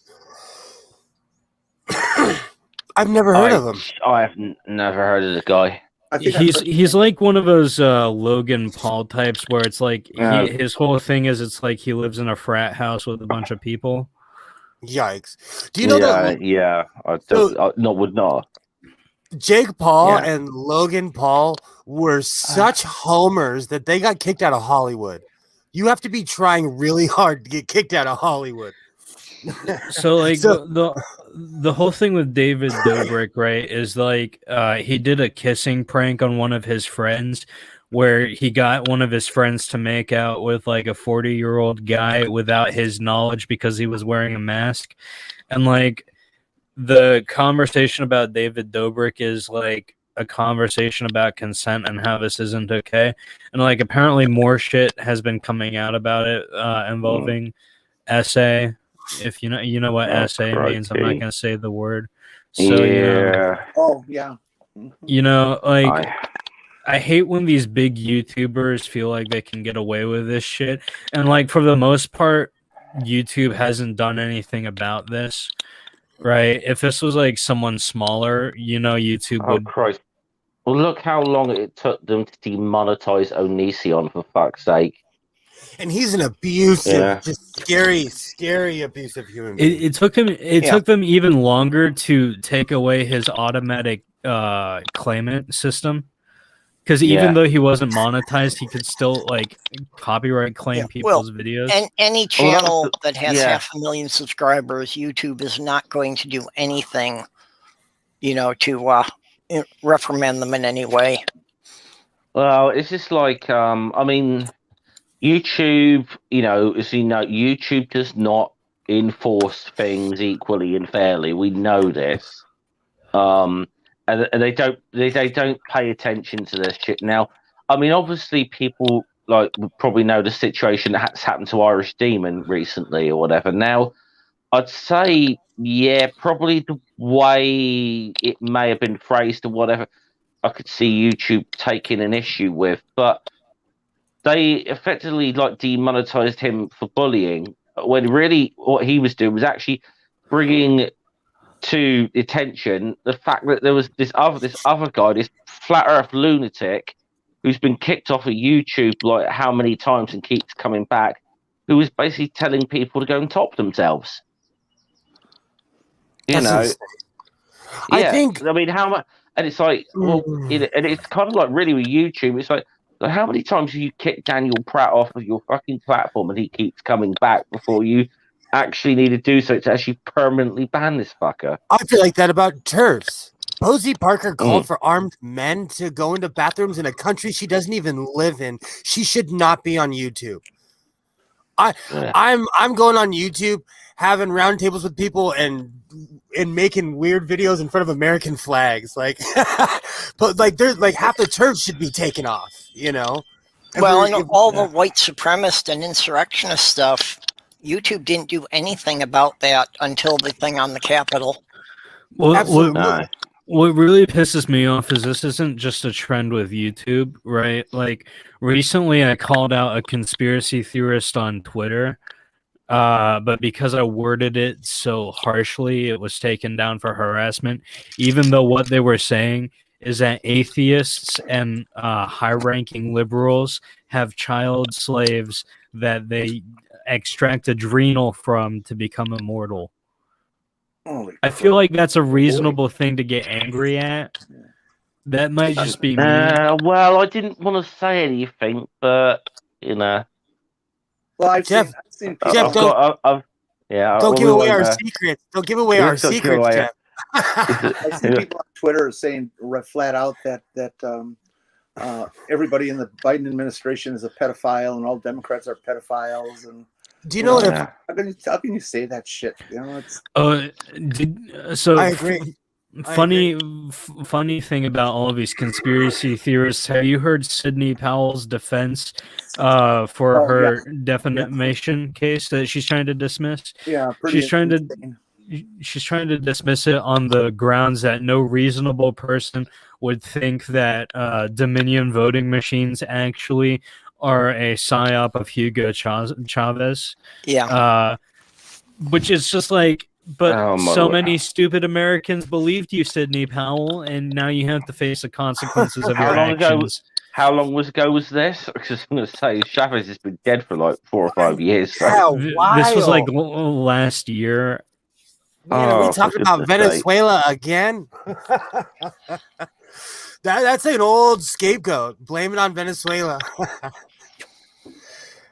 Yeah, so like my whole thing is right, whether you want to classify reasonable people as like people who are not the ones who believed in Sidney Powell's statements, that's all on you. The fact is, like, a very large vocal amount of people did believe Sidney Powell. So regardless of if reasonable people, whatever that means, would believe it, people did. So you should face repercussions for your actions. Do you know what's really funny? That's what you just said right now is why I will put on old MTV music videos on YouTube and play Sonic the Hedgehog and just ignore the world. Yeah. I don't have The time thing for is, and conspiracy I theories. think people need to be, because I know a lot of time we get het up about whether about like say reporting channels or anything. I mean, because we don't as a general we don't want to silence people or whatever. And sometimes it plays into their martyrdom complex. We're being silenced. But again, The problem again, is, Jeff, look. But here's the thing: look at a lot of those flat earthers. How many times they have tried to get channels taken down, that like debunker channels, a lot of these people How many are times? I mean, how many times has FE Core tried to like strike people's channels for fuck's sake? yeah, Well, and I that's agree. what YouTube and Twitter keep doing, that they take down the people who are calling the assholes out instead of taking down the assholes. Well, it's Yeah. because the assholes are organized, and once you're organized on a social media site, it's all automation. So if you get enough reports, it doesn't matter if it was fine or not. The machines can only learn so much. Yeah, remember the case of how an organization can work with that focus on the family, which I think I'm getting the name right. Or RC Sproles. no. It was Million Mothers. I think it was. A Million Moms. It was actually two or three people in a bedroom, and they did all this bullshit letter writing campaign to the FCC and stuff like that, and got all kinds of shit canceled and thrown out and stuff. They still bitch every now and then. By pretending that they were strong in thousands and thousands. Well, no. So the Million Moms still exists. It's not just 2 or 3. It's like a couple, but it's definitely not a million. But they bitch about things like homosexuality and advertisements, and so like it's just insane. The Million Moms are a bunch of whack asses. See, we used to have this group in UK that was I mean, I think it might still exist in some form, but it's not. They were quite a big lobby at one time called the Viewers and Listeners Association, and they were really fronted by like real like real diehard kind of Christians. Like this woman called Mary Whitehouse, who was the and who was also involved with some Christian group called the Festival of Light, and they spent so much time trying to censor stuff off of television and out of cinemas in the UK. I mean, they had some success on certain things. I mean, they tried. I mean, they actually did have some success in the UK of censoring Monty Python's Life of Brian. They couldn't get it outright banned, but they managed to get a lot of local authorities to stop cinemas for showing it. And it was really weird that people would go on like jump into minibuses and go That's to crazy. the next council over to go watch this film with that. So because it actually, if anything, added to the but they were they were a big group at one time. They had they had thousands and thousands of members. But so I have a question. I have a question for you, Jeff. Is Britain First still around? Britain, as far as I know, yeah. They have never been a big, despite what people think, they have never been a big group. I think at most they've had maybe two, maybe 300 paid up members at their height. I found them. The thing with them was is that they managed to get a very large social media presence, which made them look like they were way bigger than they actually were. I used to watch them on Facebook going around the UK harassing Muslim people. They would go to Muslim neighborhoods and start fights. I do not in a million years endorse violence against women, but I could have slapped that Jada Franson so hard. Oh, she's really good. Could I take this in a slightly different direction? Evil. This is precisely what's going on right now in America and in the UK. It was brought over from the UK with the TERFs and all these, 43 states that have anti-trans legislation being proposed right now. It was an organized effort on behalf of the Heritage Foundation of United States, putting in tons of money into these people's pockets to go out and start producing all these materials and things that are just complete lies, ancient science, and presenting it as real legitimate information when it's not, to state legislators and getting them all excited about transgender people as their big topic of distraction nowadays. And it's working. I mean, 3 states have already passed the crap that has been proposed. Well, And because they don't understand social media. Let me finish, please. It's only because these people are very well organized. There's not more than a half a dozen or a dozen people in each state that hate transsexuals the transgender people to this point that they're willing to put their whole life into having us eliminated. Where are our allies? Get out there. Get a hold of your state representatives, please. Make them understand that these people are a minority, that they are nothing, that they are lying. The Heritage Foundation and cheating the system. Hey, I have to head out, y'all. So, as much as I want to hop in on this conversation, I'm a little underprepared. Also, I have to do schoolwork, so that's not fun. But thank you for letting me hop on the stream, and thanks for talking to me, y'all. Peace out. The Heritage Foundation has been at it forever. There is someone. Her name is Linda Bellows. She's from the UK. She was really respected in the 70s. I know her. She was really respected in the 70s and the 80s and in the 90s. And in the past 20 years, she's become a TERF.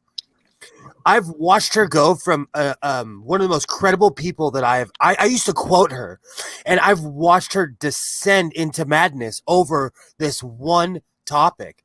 These people are obsessed. They have nothing left in their life. And I don't think people realize that in the UK they are being funded by an American foundation called the Heritage Foundation, who when they failed trying to the Heritage Foundation is awful. They backed hysterectomy on Hispanic women and Black women. They've backed oh damn it. And you know, Heritage Foundation, you can come and sue me if you think I'm saying anything false. You can basically say that they have funded every distasteful, awful, horrible, discriminatory, hate-filled project of the right wing for decades. Yes, and they are against people of color. Oh yeah. I'm humiliated to say that the Heritage Foundation came out of my hometown, Milwaukee. Oh. And I actually know one of the people, or knew, I should say, one of the people who helped to found it. And it's just, I'm horrified that it exists. They go out of their way to go state by state to make sure they have legislation against people of a specific type. The Heritage Foundation is awful.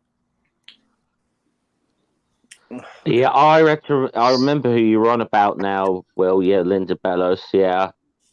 I had to think about who that was for a while, and then now I remember. She used to stand for something. She also was outed in the 80s, and so she stood for the umbrella. Like, she did a lot for the LGBTQIA plus community.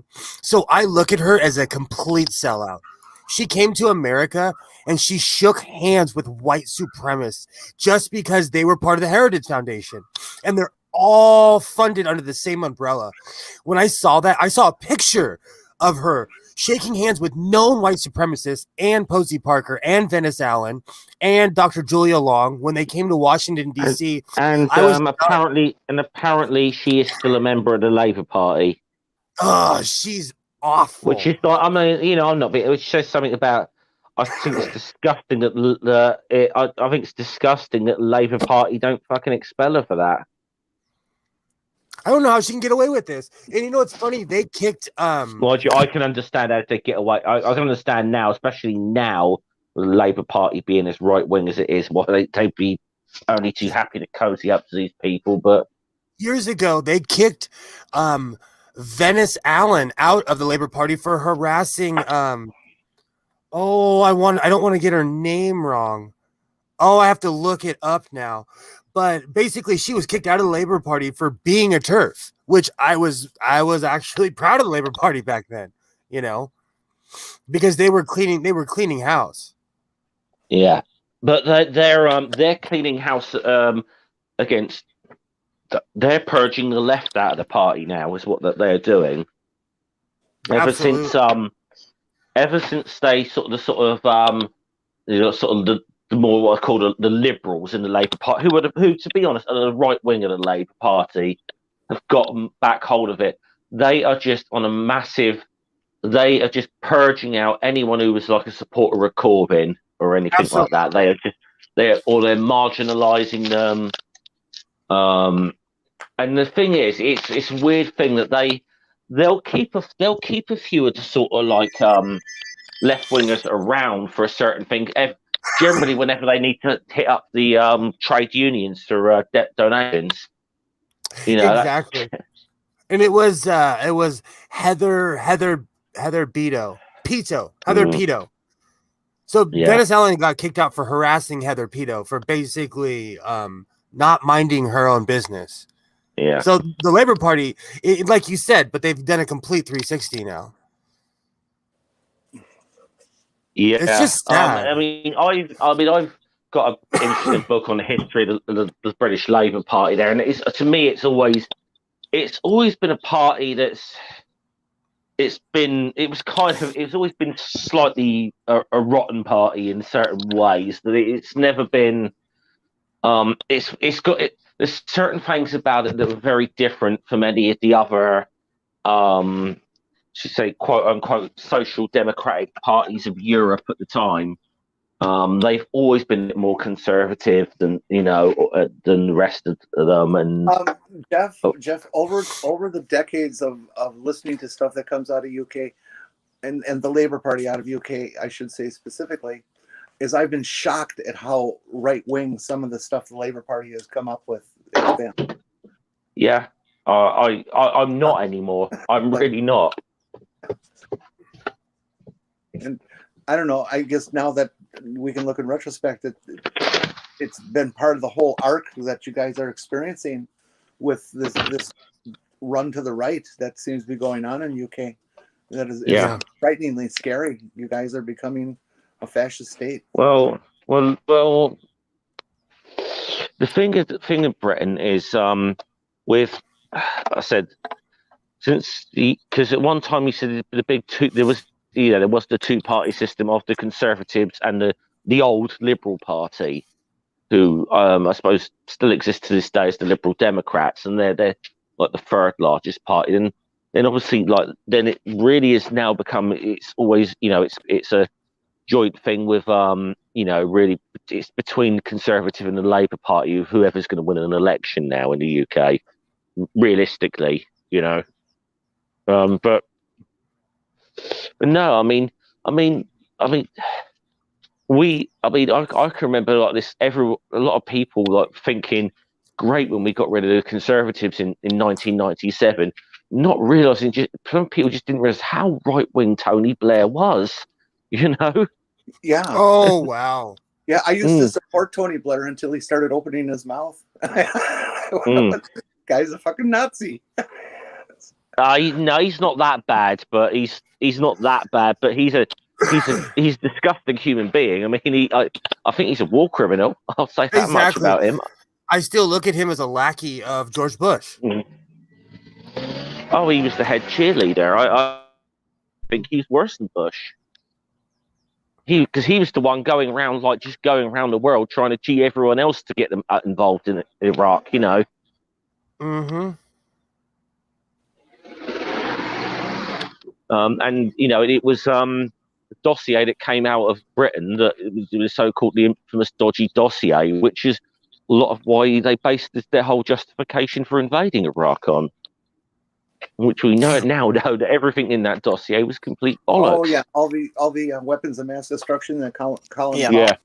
That's why when people blindly follow the government, I'm like, do we not remember what happened only a couple years ago? the whole scene completely destroyed my faith in Colin Powell.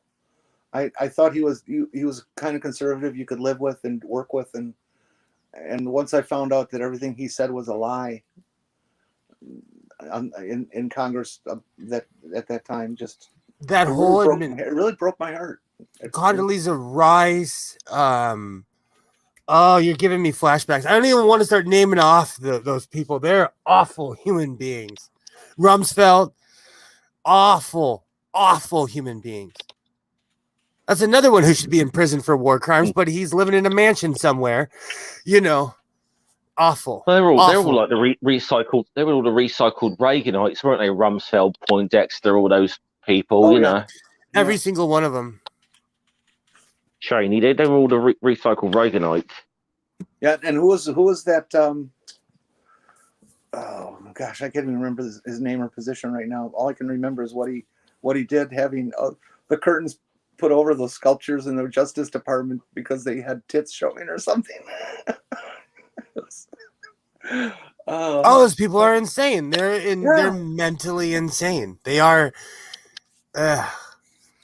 There's Julia Long. She goes around the UK putting skirts on statues because they're not wearing pants. People are insane. Like this is as bad as people believing that in these people is as bad as Nathan Thompson believing in people with duck suits. It's like, how can you be so stupid as to suck this in? Do you know the one disappointing thing about Nathan Thompson is that was filmed somewhere around my area. When I saw those hills, I was like, "Oh crap!" I am never gonna. Nathan is.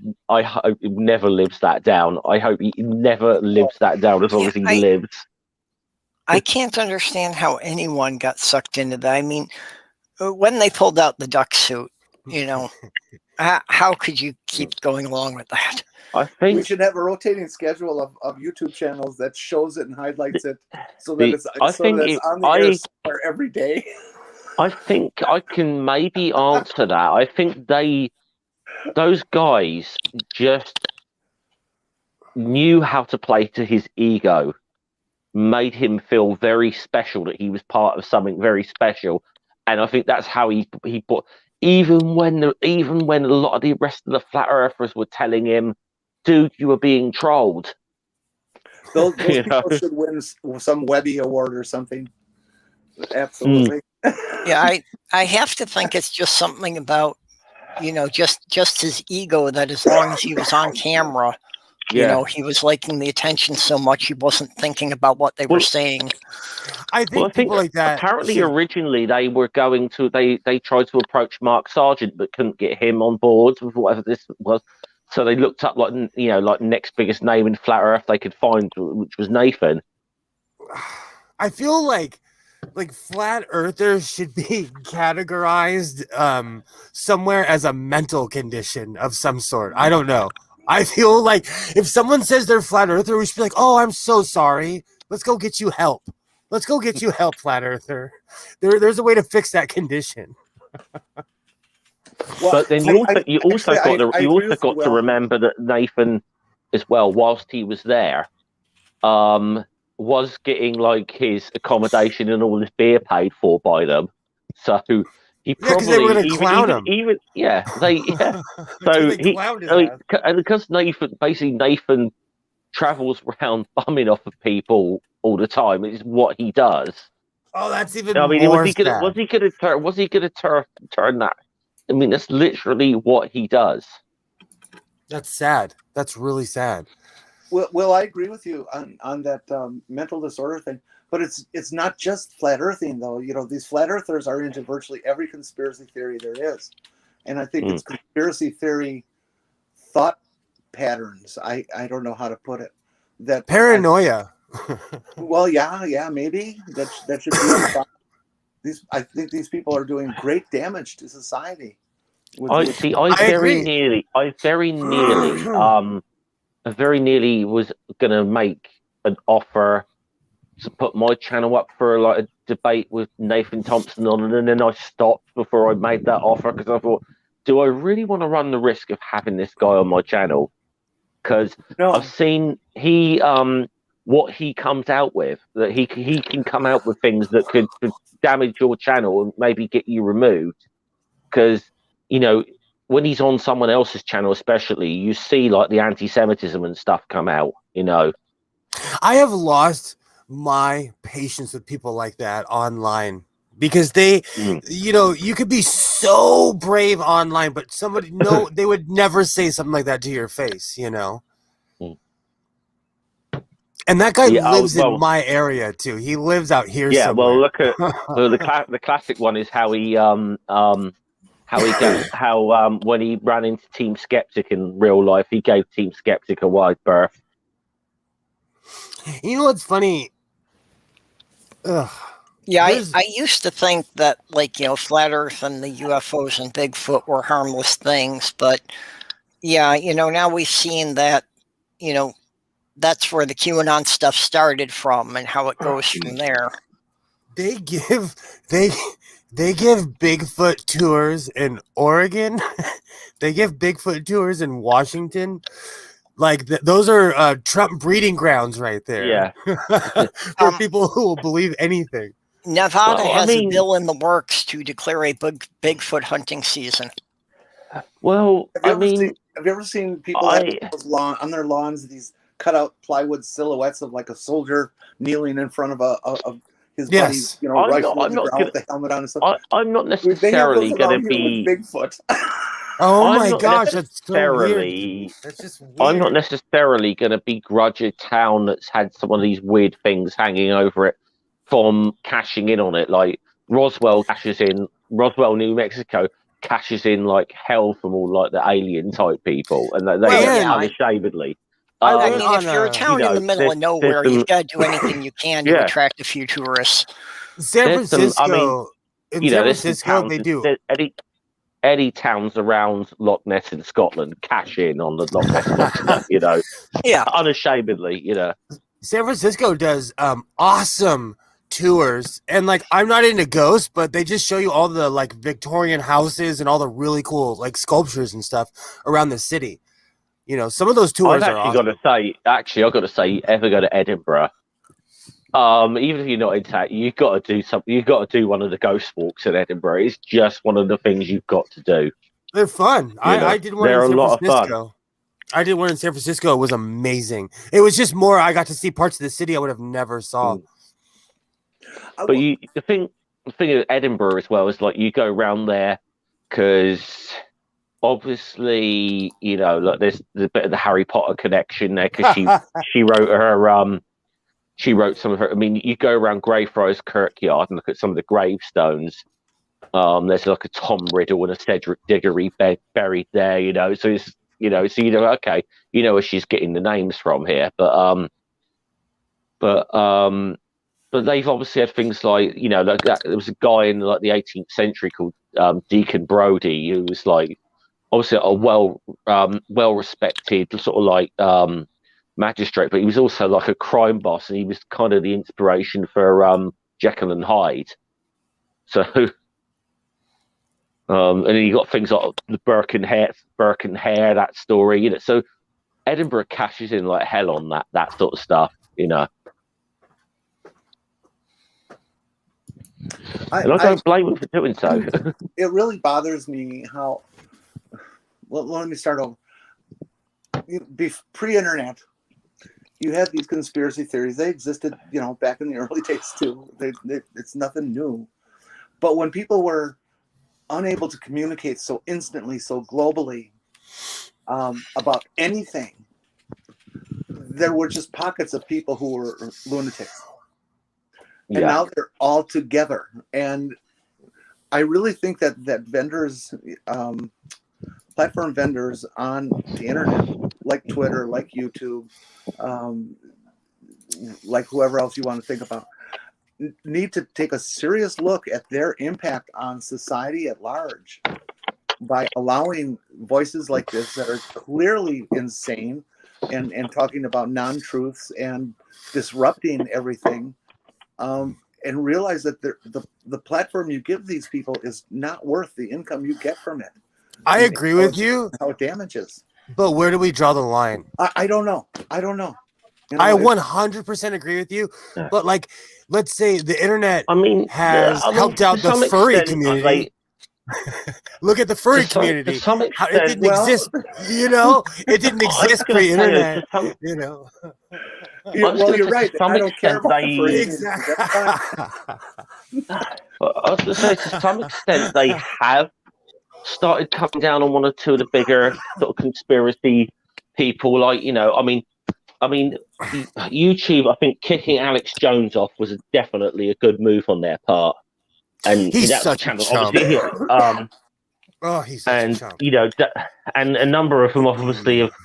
Number of them have kicked David Icke off their platforms. You know. Yeah. Well, kicking Alex Jones off was a good idea, but it should have been done like 3 or 4 years earlier. Yeah. And there are left-wing people that should be kicked off too. I'm not being completely right-wing hatred here. There are definitely some lunatics on the left that think that anarchy and revolution is the only thing that will save the world. And it's like, have you ever heard of communication?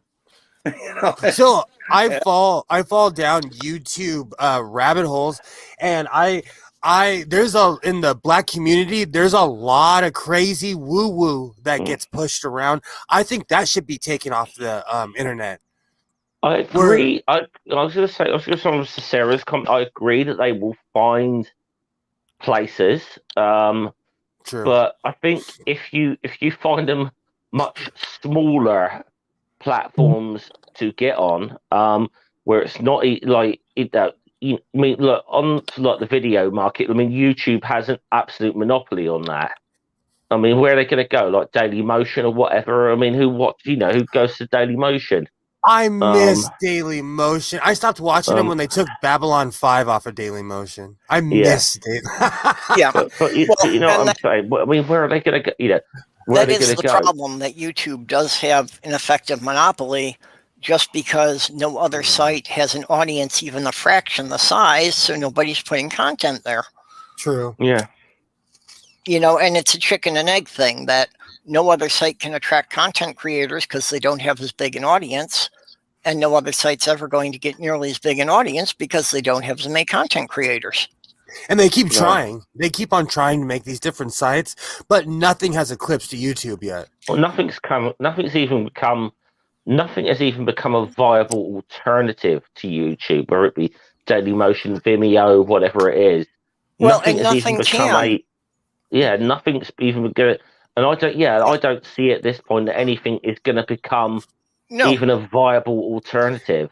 Do you know what killed? Even if some billionaire wanted to set up their own site and gave it, virtually unlimited resources, there's still the question of how do they attract the creators and the audience? Absolutely. Yeah. Do you know what killed Daily Motion? It was copyright laws. Yeah. The second they started honoring the copyright laws, all their good content, because I'd watch all kinds of Doctor Who, all kinds of really cool stuff on there. I mean, I only go there again because there's a few like old documentaries or whatever that maybe haven't been caught by the copyright people. That's the only thing I will go and watch Daily Motion for. I mean, I just sort of finished rewatching Ken Burns' baseball series on there. That's a great series. That is there, and they haven't, as of yet. PBS I'm sure they're going to, but they haven't picked up on the fact that it's there and it's which Ken Burns? Baseball. Oh, yeah, that wasn't. They haven't got his follow up, the 10th inning there. That's if that was there, it's gone. But the actual original series is there. I have Civil War and baseball on VHS. I got to say something. I mean, Ken Burns is such a damn good filmmaker. And yeah, I mean, the Civil War was an absolute master. I mean, and it got me interested to the point where I actually started, doing U.S. Civil War reenactments as a hobby at one point in my life. Have you seen? And it actually got me as a British. As a British person, to find an interest in baseball, because that is not a sport here. It is starting to actually. I will say, baseball is starting to get a little bit of a following in the UK now, but it's Major League starting to. They've had a few games over here. Like I think they had the Yankees and the Red Sox over for a couple of games, and I forget who they had last. Oh, You know, in 2019, but if YouTube would enforce it consistently, the copyright laws would kill YouTube in the same way.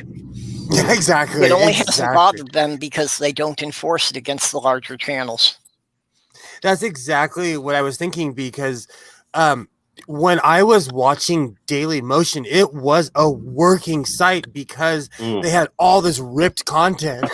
And so, hundreds of thousands of people just like me would come there to watch all this stolen content. And when they got rid of it, their site went down. But you go about 7 or 8 years ago, YouTube was like that. There was so much. Obviously, YouTube clamped down on a lot of that shit. It had to. Not even that long ago, because that's really what I started watching on YouTube, like 3.5 years ago. Me too. Yeah. I watched Blake 7 for almost 2 years. Yep, I love that show. I downloaded most of Blake 7 from YouTube. I found the atheist community because I was looking for, episodes of the original Transformers, and I found quite a good number of them. That and I'm not joking. Like, I watch old MTV music videos on YouTube. That's how I got started. I was even watching, current stuff. Cartoons off of, off of Disney Channel and that people were uploading, and it's like, they didn't last long. They were taking them down after a couple of weeks, but people were putting up the new episodes. So that's a question for you then. Who's sort of like the first sort of like atheist YouTuber you guys come across? Because I know who it was for me. I ran across Bionic Dance because I was looking for 80s animation. Jenny, I have a weird answer. Jenny, who was the first atheist YouTuber that you came across?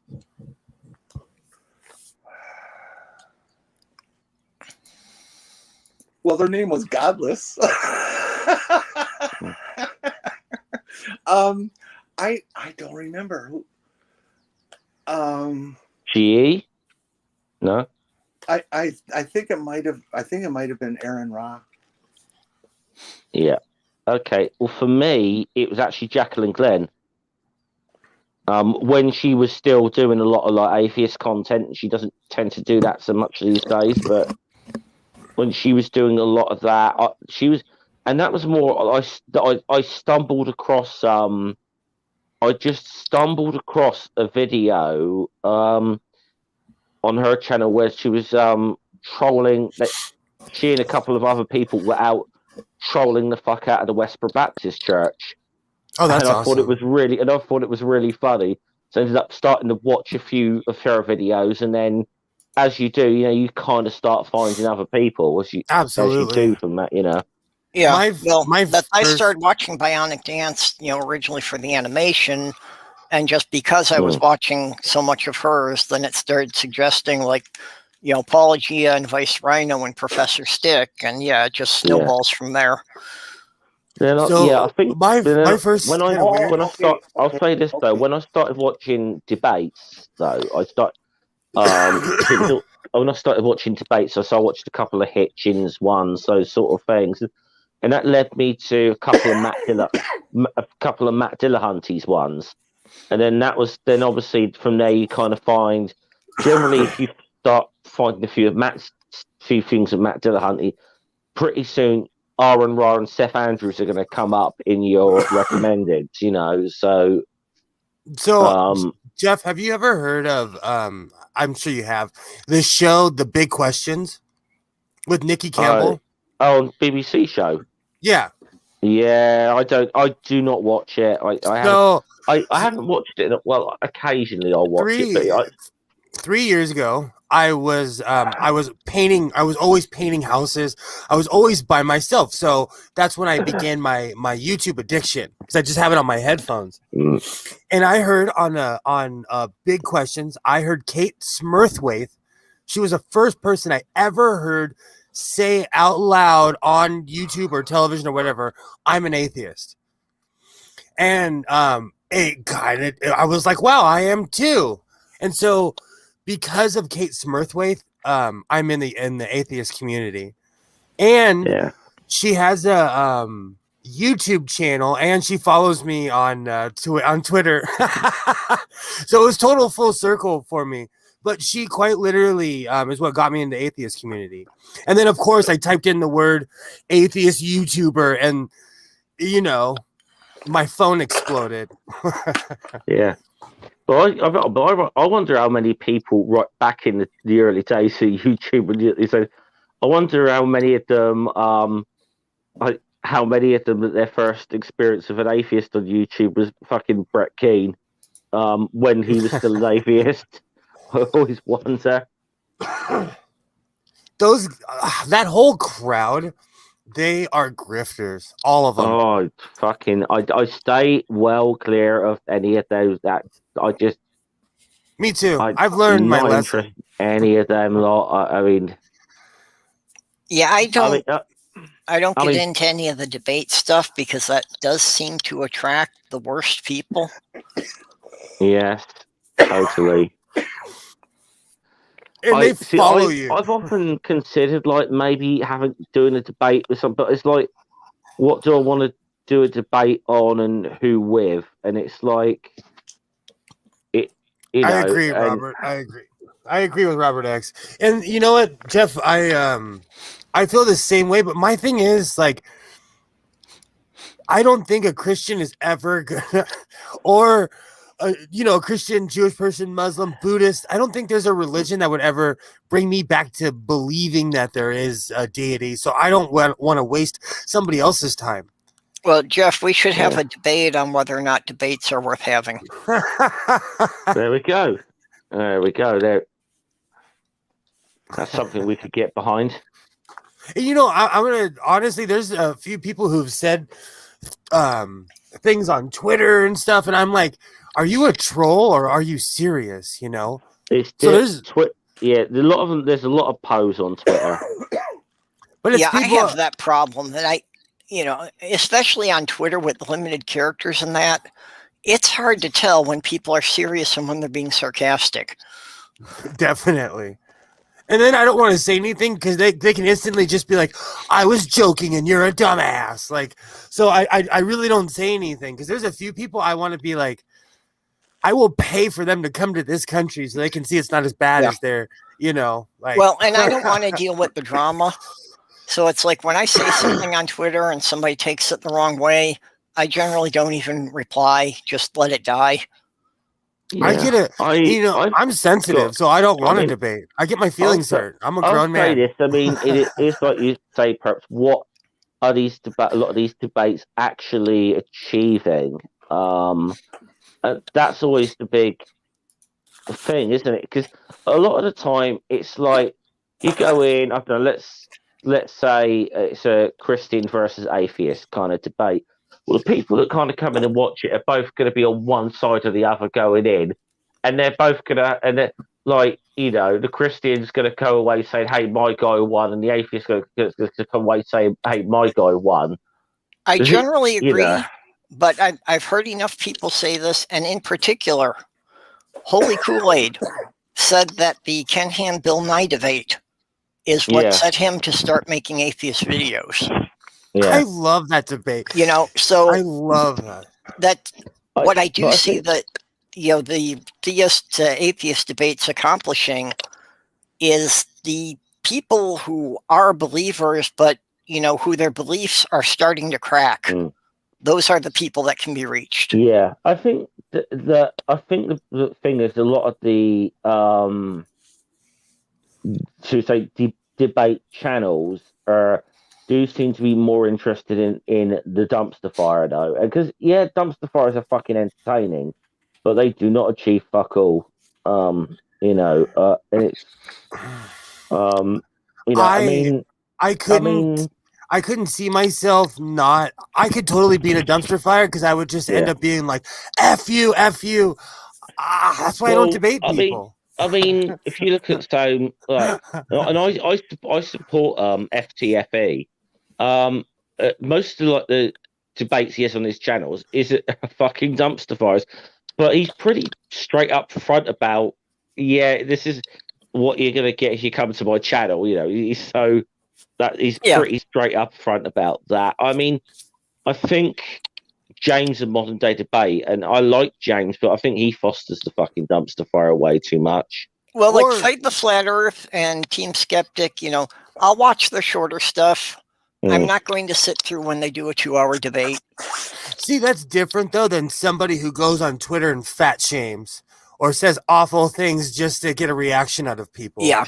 I know I won't say his name, but I think Neither I know will who I. you're talking about. But neither will I. But I'm just saying, there's a difference between somebody who's like, "Hey, these people are idiots, and I'm going to show you why," than someone who's like, "I'm just going to say something stupid to piss off everybody," and then all the trolls come out and make fun of those people. It's the dumbest thing. But.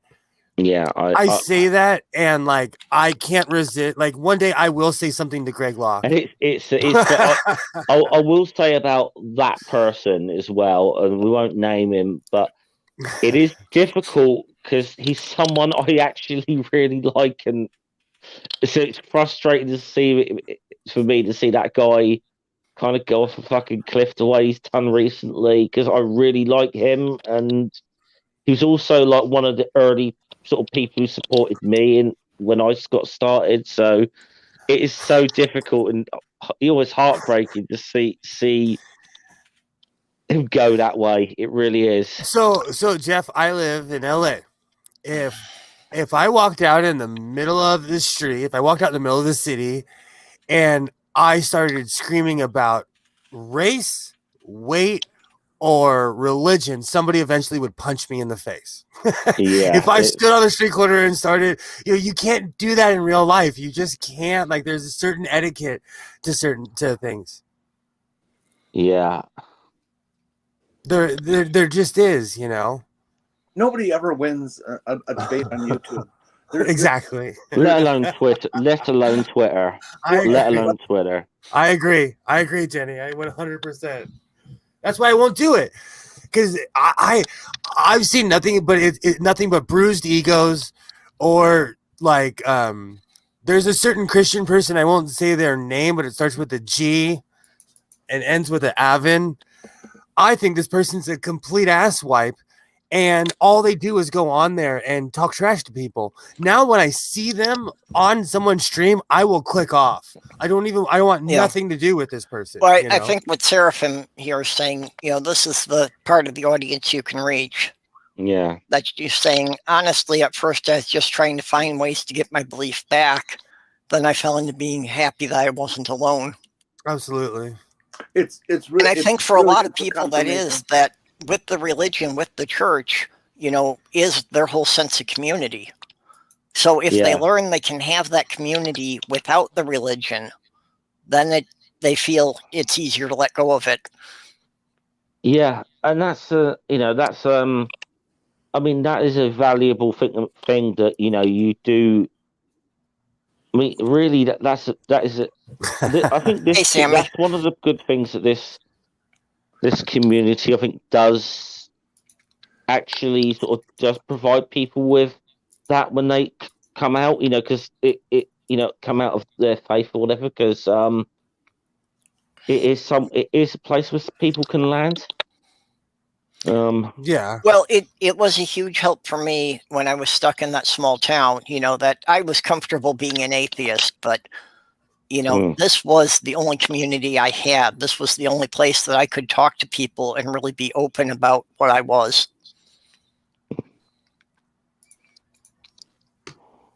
I think debates like atheism or flat Earth or whatever, I think they do serve a certain amount of good when it comes to, like you were mentioning, Purple, the people who are on the fringe of knowing which way to go with this kind of stuff.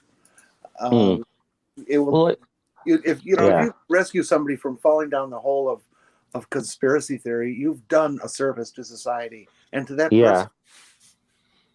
I mean, obviously the big example probably of someone in the community who watched debates and was kind of started their deconversion with that would probably be Seth Andrews. He's told the story many a time that his journey kind of started because he watched some old Hitchens debates, And, but at what point? And was still very, even though he said he hadn't been like regularly going to church for a while, still very much considered himself a believer in God and a Christian. And then, started watching these and just realizing that these guys have come it's like every point that my side is making is just being refuted here. There's something fucking wrong, and started asking the questions, So I agree with you, but at what point after you free yourself do you stop talking about it? Because I've kind of reached a point of like, I'm over the Bible. I'm over the Bible. I'm so over the Bible. If you bring up the Bible, I will run out of this room.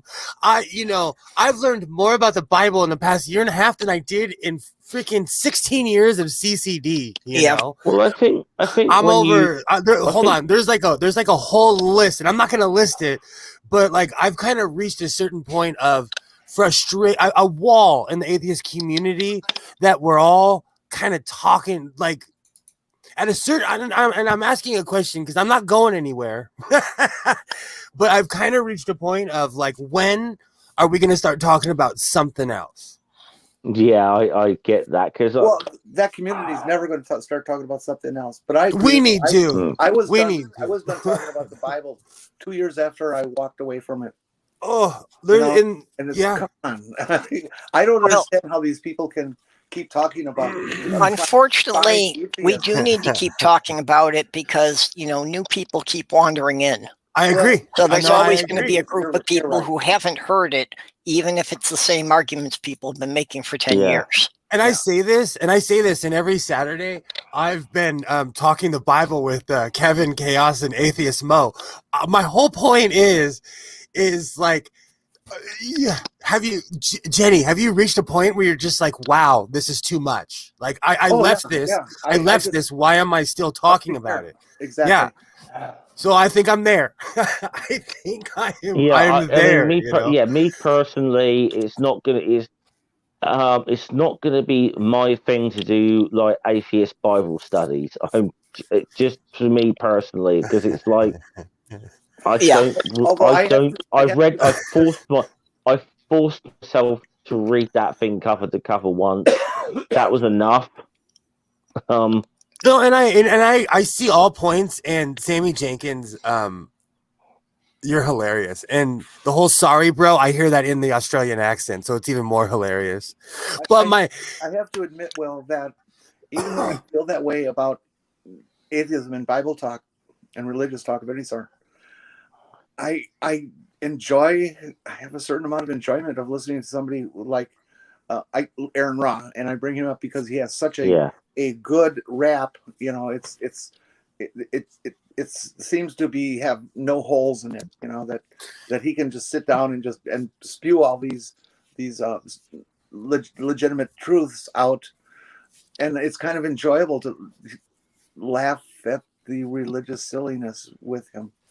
I will still say, as far as, should we say, when we were talking debates earlier, one of my favorites ever, and it wasn't really a debate as such, more a conversation, was Aaron Ra and Kent Hovind. And just because I think it was that one, it was that one-sided that I know that there were young Earth creationists afterwards who were like lamenting the fact of like, Jesus, is Hovind the best we've got?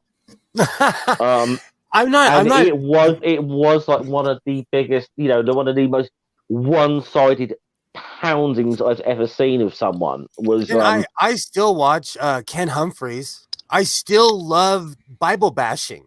I still love a good Jesus kicking every once in a while. Yeah. I'm just saying, like, I may not be talking about it for a while. I may be choosing to stop talking about it for a while. Well, and that is why I have intentionally avoided really my channel having any specific focus, because I know anything like that I may get into it for a year or so, but I'm going to burn out on it and not be interested after a while. Exactly. And I'm not, and because of the atheist community, I have ammo. I now, if someone walks up to me and says something, I have a whole line of stuff to say to somebody, So I'm extremely appreciative of all the things I've learned, but I'm kind of full when it comes to it, Well, and also it's just I would rather just direct people to these other videos because other people have already said it better than I could. Exactly. And I agree. Like there are newcomers and there are people that need to hear it, But I think we need to start the atheist book club or something. I'm gonna start it. Well, where we pick a book. I'm pretty sure that already. I'm pretty sure that exists already. I'm gonna start another one. What happens if you have an atheist book club and somebody suggests the book of the month is the Bible? I'm gonna take a month off.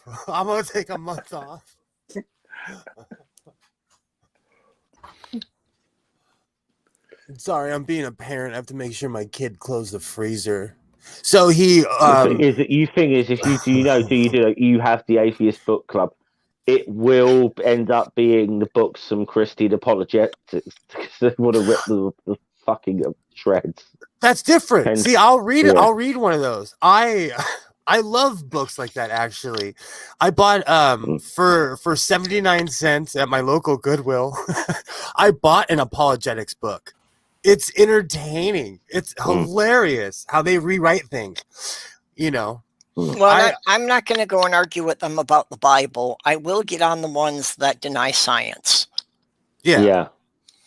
See, that's another thing. Like young Earth, Purple knows young Earth creationists. I go full Hulk, full like.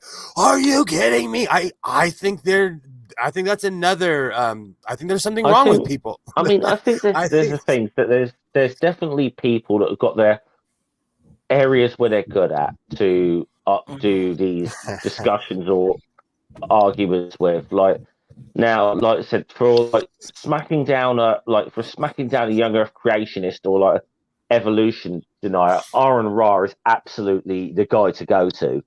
For maybe a more philosophical debate, you kind of want to get someone like Dillahunter, and I don't know, for like more of a history type thing, there's other people you can go to and I think one of the worst things I see is when people sometimes it can be one of the worst things when I see people on our side stepping outside of their fucking lane into stuff they really shouldn't be talking about. It can be frustrating.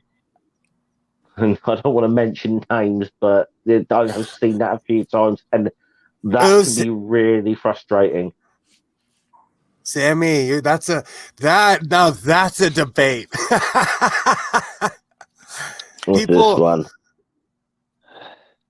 I know I'll caught flack for this, but I believe religion is a mental illness. I would not go down that route. I don't think religion itself is a mental illness. However, I can see that people with a lot of conditions can be drawn into religion that way. So I ask this question all the time. About a year ago, Shannon Q did a very good video on that topic. Yeah. Where's the line? Where's the line then? Because I kind of agree with Sammy Jenkins. But where's that line? Because there's people. My dad went to church every Sunday because my mom would go. Yeah, well, I don't even think he believed. Like and what Robert X is saying here. This is the position I take that I don't care if God exists. I'll start out granting you, okay, let's assume that God exists and is exactly as the Bible describes. Absolutely. You've got to give me a hell of a reason to worship an egomaniac genocidal God that, he just wipes out entire cities and tribes of people right and left. Why would you worship this? And that's like when people ask me, like, what are you going to do when Jesus returns? I look them in the eye and I say, I'm going to run. I'm going to run as far as I can. And here's the thing with that. Here's the thing with that as well. Like, okay, like, you have that like God in the God in the Bible kind of, it's described in the Bible, suddenly turns up or whatever. Um, um, I think, and it's like, yeah, hey, worship me or die kind of thing. I think most people who are atheists are going to get down on the knees and fucking worship then, but then still, you'd be doing it through kind of more out of I'm afraid rather than any all knowing God is going to seriously fucking know that. So it's a whole to me. It's just it's the whole mind fuck of the whole thing to me. Yeah. Well, I mean, isn't this the classic protection racket? It's kind of like you've got a really nice soul here. It'd be a shame if anything bad happened to it, like it got thrown into a lake of fire. And what you need there is a little bit of salvation, my friend. Yeah. Or the worst sales pitch ever. Like, you do me a solid here on Earth, I got a mansion for you in heaven. Yeah, but like you can't see the mansion until after you're done with everything you need to do for me. But give me half of your money, and every Sunday from now until the day we bury you. I have a cousin who is an evangelical Christian, and long story short, he was subsidized by my uncle. And my uncle was doing his finances and realized that over, I don't know, like a 5 or 6 year period, they had given this church over $9,000. That my cousin had give this church, and his wife had given the church over $9,000. It's a racket. Yeah, well, and I've read several things like that of people who were like, going over their, like their parents' financial records and that, and, finding that they were sending these churches like $10,000 a year. That's insane. That's insane. That's just, they better let me sit front row and name a building after me at least. That's insane to me, and that's just one person. Imagine, so you get 50 idiots that are doing that. You get 60 or 70 idiots. You got a jet. You're gonna have a jet like Cleflo Dollar after a while.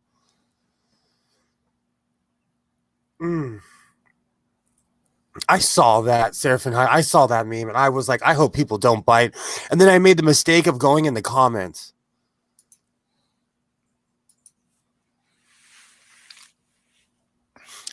My whole thing is that's why I don't argue the Bible or any of it, because I just in the end I don't see the validity of it.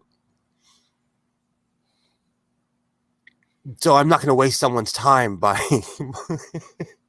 by just telling them I think they're delusional the entire time, Well, like I say, I just do it as a shortcut. And half the time that shuts them up if I'm not willing to argue about whether or not God exists.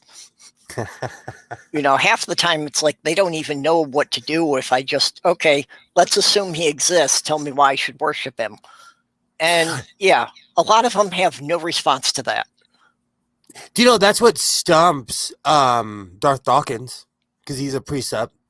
If you tell him, okay, I believe it, I still don't think your God is all powerful or does anything except for annoy you. He doesn't know what to do. Well, this is the other thing that, the way Christians view heaven and hell, I really do think hell would be better, because I feel I could survive eternal torture much better than I could survive eternal boredom. No, you're high the whole time. You're high and you're like, and you're just staring at God the entire time. That's basic. You're on your knees. If heaven was more marketed as one sort of like great big stoner party, I'd be more on board with it. Yeah, exactly. Or like, I don't want to bring up the fact that I saw that movie. But I have learned from experience. I mean, I have dealt with physical and emotional pain greater than what most people could really imagine. And I have learned that no matter how bad the pain, after a while, you get used to it and it just fades to background noise. Yeah. I just don't see it, you know. Now I have that damn song stuck in my head. I have this since I was a little kid. I've always had this weird vision of heaven, like people are just sitting there wasted, staring at a big face in the sky, because that's basically what they're describing. You know, it just doesn't sound appealing. Yeah, the other problem I have with heaven. I could tell people like, hey, just take shrooms. You know, don't go around waiting, dive back. Just take shrooms and lie in a field for a while. You know, I've taken shrooms, and they are way more fun than anything heaven can offer. Yeah, Yep. Way more. Well, and again, what Robert X is saying here, that yeah, you know, you have the option not to worship him, but yeah, doesn't this all sound like a classic abusive spouse? Absolutely. You know, that he will blame you for anything that goes wrong, and he will always say that, well, it's because you didn't trust him enough. It is an abusive relationship. It absolutely is an abusive relationship. I apologize. I had to take that call. It was from my doctor. No problem. Yeah, it's amazing you can be in an abusive relationship with someone that doesn't exist. I've been watching this this YouTuber who's like an ex-evangelical preacher. He's a black guy, and he goes off. Like he basically is like, oh, you want to talk to God? Here, God's right here. Have a conversation with God. Like he just basically shows from an evangelical side how absurd their beliefs are. He tears them apart, like all the social aspects about going to church, how church is nothing but a room of people just judging each other. It was like that in my Catholic church, and my church was really laid back. What's that old joke that George Carlin used to say when he said he started worshiping the sun instead? He says, you know, it says, well, like, hey, I can see the sun. That helps. In B, it says we don't, and worshiping some worship doesn't require us to have a special building where we gather once a week to compare clothes. I heard an interview with Ken Humphreys and somebody else. I watch it all the time, and they were jokingly saying like there's more substantiation for Goldilocks and the Three Bears, and the guy was like, how do you know that? And the other guy was like, bears exist. Yeah. I can go out and see a bear right now, you know? Yeah. You can't see someone walking on water or any of that fancy shit that they said in the Bible, you know? How do you deal with and I ran into this again last night when I was watching PBS, and they were doing a show on the potentially bogus nature of some Dead Sea Scrolls that were found recently. But they went into the original Dead Sea Scroll discoveries and things, and how they believe they're legitimate to the year like 184 BC, or not BC, after whatever. Yeah, BCE. Okay. Does that mean after? Or no, then it's CE for Common Era. Yeah. Okay.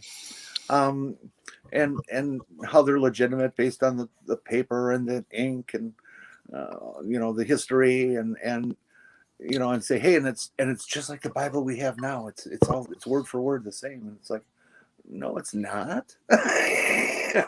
Are you talking about those scrolls they found in the Israeli cave recently?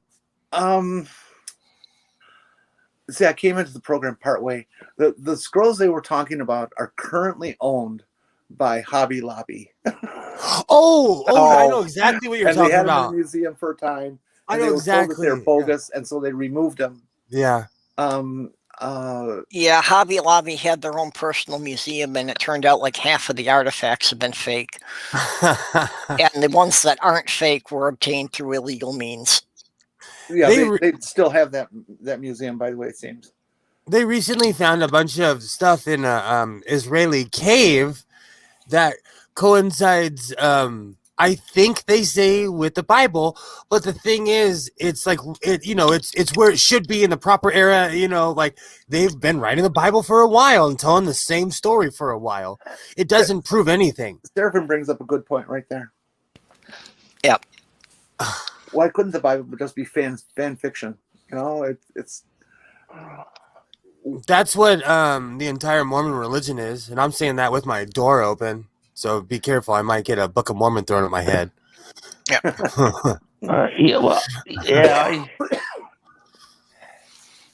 You could kind of argue a lot that some of it is,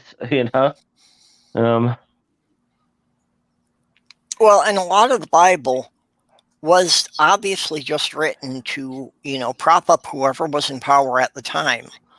That's why you have these books that are nothing, but the reciting of the lineages, because it's all just to prove that whatever ruler was in power at the time was somehow connected to this divine being. Absolutely. And like I have lost books of the Bible. It fills in the blanks of Jesus's life.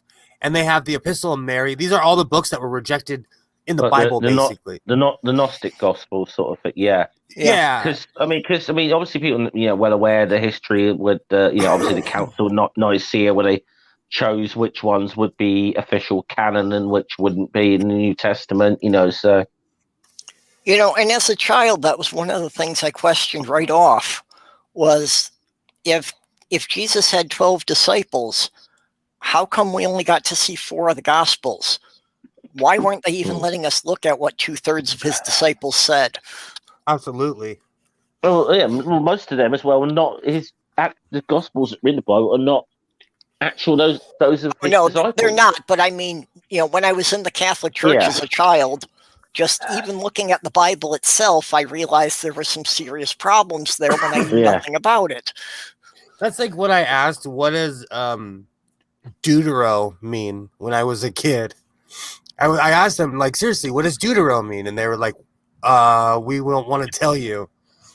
But like Deutero Isaiah is second Isaiah, who wasn't written by Isaiah, because Isaiah probably didn't exist. You mean Deuteronomy? Yeah, but Deutero, there's Deutero Isaiah, and so I'm pretty sure in Dudism there's like Deuteronomy, there is a book called the Dude Day Ching. I've actually read some of that, which is, as much as it's kind of like funny, like Big Lebowski quotes, it is kind of semi-Taoism as well. So so there is there is something somewhat serious underlying it all, but it is using quotes and like the Big Lebowski sort of thing about because they do like the bowling references, and like it'd be things like sometimes you will bowl a strike, sometimes you will bowl a gutter ball, and sometimes some guy's going to come and piss on your rug. It's always important to remain dude. I still say when people ask me how you doing, I'll say ups and downs, strikes and gutters. Yeah, I still say that. Well, the fact that it's great that I've got like about half a dozen bowling trophies from my youth that are on my dressing room table, right underneath my Big Lebowski picture, and it looks like my altar to the dude, pretty much. This program was talking about the one scroll that they were looking at specifically was that you have the entire content of Leviticus in your hand, that kind of thing. But then they also say that this stuff is from 184 CE. Well, how do you know that it's legitimate at all? If it's written almost 200 years after, whatever happened, or maybe 1,000 years. We don't know how. Yeah, well, even 200 years after, at a time when very few I know anything that happened in George Washington's life. Yeah. Exactly. Well, 200 years after, at a time where very few people lived past 40, you're still talking something that was written at least 5 to 10 generations after the fact. Exactly. Like right now, they're not primary sources. Let's put it that way. They're not primary sources. I'll give you a perfect example. Okay, say we got Saddam Hussein, the real Saddam Hussein, and he walked into a studio. What would you say? And he was talking to your favorite TV personality. What would you say? You'd say he never died. They say they faked his death, right? There would be some plausible answer. Okay, what would you say if Abraham Lincoln walked into a studio and they said this is the actual Abraham Lincoln? Would you believe it? No, he's obviously a clone. Exactly. Why was my answer going to be party on, dude? Oh well, unless you have, that's a great movie. Gosh, those were great movies. And I got to admit that I did watch that new one. That was awful. I haven't watched it yet because so disappointed with it. My whole point. It was so disappointing. My whole point is, if you don't believe that, then why would you believe that someone from 2,000 years ago is going to walk in your front door and cure all your problems? Well, and the thing is that he said to his disciples he was going to return within their lifetime. Yeah. So every generation for the last 2,000 years has believed he was going to return in their lifetime. I think it's safe to say we've been stood up now. I would have thought it was safe to say that. When I was as an expert in being stood up, I agree. a long time ago, basically people were going nuts about Y2K, and my pops told me a story about how his grandmother told him that in 1899 everybody thought Jesus was going to come back because the year was switching over. Basically, he was telling me it was bullshit. He was basically trying to tell me this is made up. People are scared. We do this every 100 years. People make stuff up. She also believed, because she was from the old world, she believed if you went over 55 miles an hour, you would go crazy. Because she had never been in a car, or she had never gone over 55 miles an hour. So she had this weird belief. But she was from the old world, and she lived to be in her 90s, Yeah. Well, so it's all made up. It's all perpetuated fear. People who were born before 1900, when cars started catching on, there was a popular thing that was going around that said that, the human body could not survive speeds above 60 miles an hour. I had people in my cars on the track, and who are visitors and taking a tour, and we get up to around 110, 120 miles an hour, and they start screaming and shit. Is that what they mean? They go crazy. My dad. People were, but you were right though. Perhaps people were genuinely afraid of this technology. Like the early odds of it, people were quite afraid of this technology. Oh yeah, my dad had a Vega, and he scared the hell out of me when I was a kid. He scared the hell out of me. He thought he was Dale Earnhardt in that damn car. It came after a while where my brother and I were like, nope, we're not getting in that car. I remember one of my, I did it as a Patreon video, then I made it public recently. So I've done a couple of things on famous boxing fights, right? And one of the ones I covered was Jack Johnson, Jim Jeffries. And there's a story about Jack Johnson. This might be one of the first examples in history of racist coppers pulling over a black guy driving for a speeding fine. Now, from everything I know about Johnson, there's a good chance he probably was speeding as well, to be fair. But you bear in mind that cars were a new technology at the time. You didn't see many of them on the road, and there's cops who were like just got irate at this seemed like this real thing that only rich people had at the time, being driven around by a black guy who was the world heavyweight champion. One copper pulled him over for speeding and gave him a $50 on the spot fine. which Jack Johnson took out a wad of cash, took out a $100 bill and gave it to the copper, and said the copper's like, I can't change that. This fine's $50. He goes, yeah, I'm coming back this way later. Was his response. Oh, that's awesome. I was like, that was so awesome. Well, in the U.S., right into the 1950s, it was illegal for blacks to drive in some states. Yeah. And now, because of Von Wreck, I have I Can't Drive 55 stuck in my head. Write me a ticket going 185. I could literally sing that song word for word. That's a great song. I love butt rock. That was a. If you guys get bored and you want to watch a great video, Sammy Hagar, I Can't Drive 55. Good era, good cheesy era. I haven't listened to Sammy Hagar in years, so He's one of those people that if you met him, he would like totally hang out with you, drink a beer. Yeah. Okay, Well, if anybody is not subscribed to Seraphim, she only needs 8 more subscribers to get to 100, and then she can get her custom URL and stuff like that. Yeah, and while we're shilling, let's go subscribe to the Godless Sewing channel. I'm only 48 away from 100. Okay. Oh, and speaking of shilling, do we have an update on Jen's fundraiser? No, she hasn't. She really hasn't said anything because life happens really fast, and there's just been a lot going on. So she's been really busy with the move and everything that's been going on. Yeah. She got her fence in. Yeah, exactly. That's what these are the important things. And like the weather's coming in, so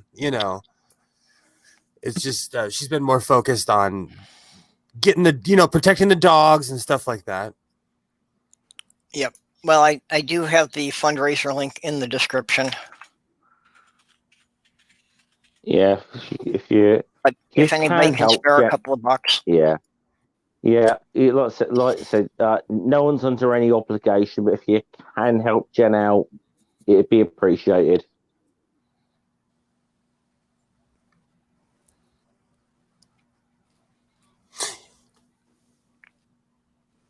Hopefully, we'll be doing the show tomorrow. Hopefully. If not, it'll be on my channel. Yeah, Sarah, I'd probably also be. If I'm awake, I will jump in, but it'll probably be the last. It'll probably be the last one for a while because as of next Thursday, I'm back to work, so the chances of me jumping in at any streams, which are going to be like 3 a.m. for me, is going to be a bit of a no-go. Oh, you won't be able to hang out with the degenerate Americans. Yeah, well, I am actually going to have to start being a little bit more responsible with my sleep patterns and stuff, So, well, don't worry. When summer comes, I kind of don't sleep. Yeah. I live like a pirate. I don't wear shoes. Wear least clothing as possible. I would honestly give most anything for something that would just let me sleep through the night a couple times a month.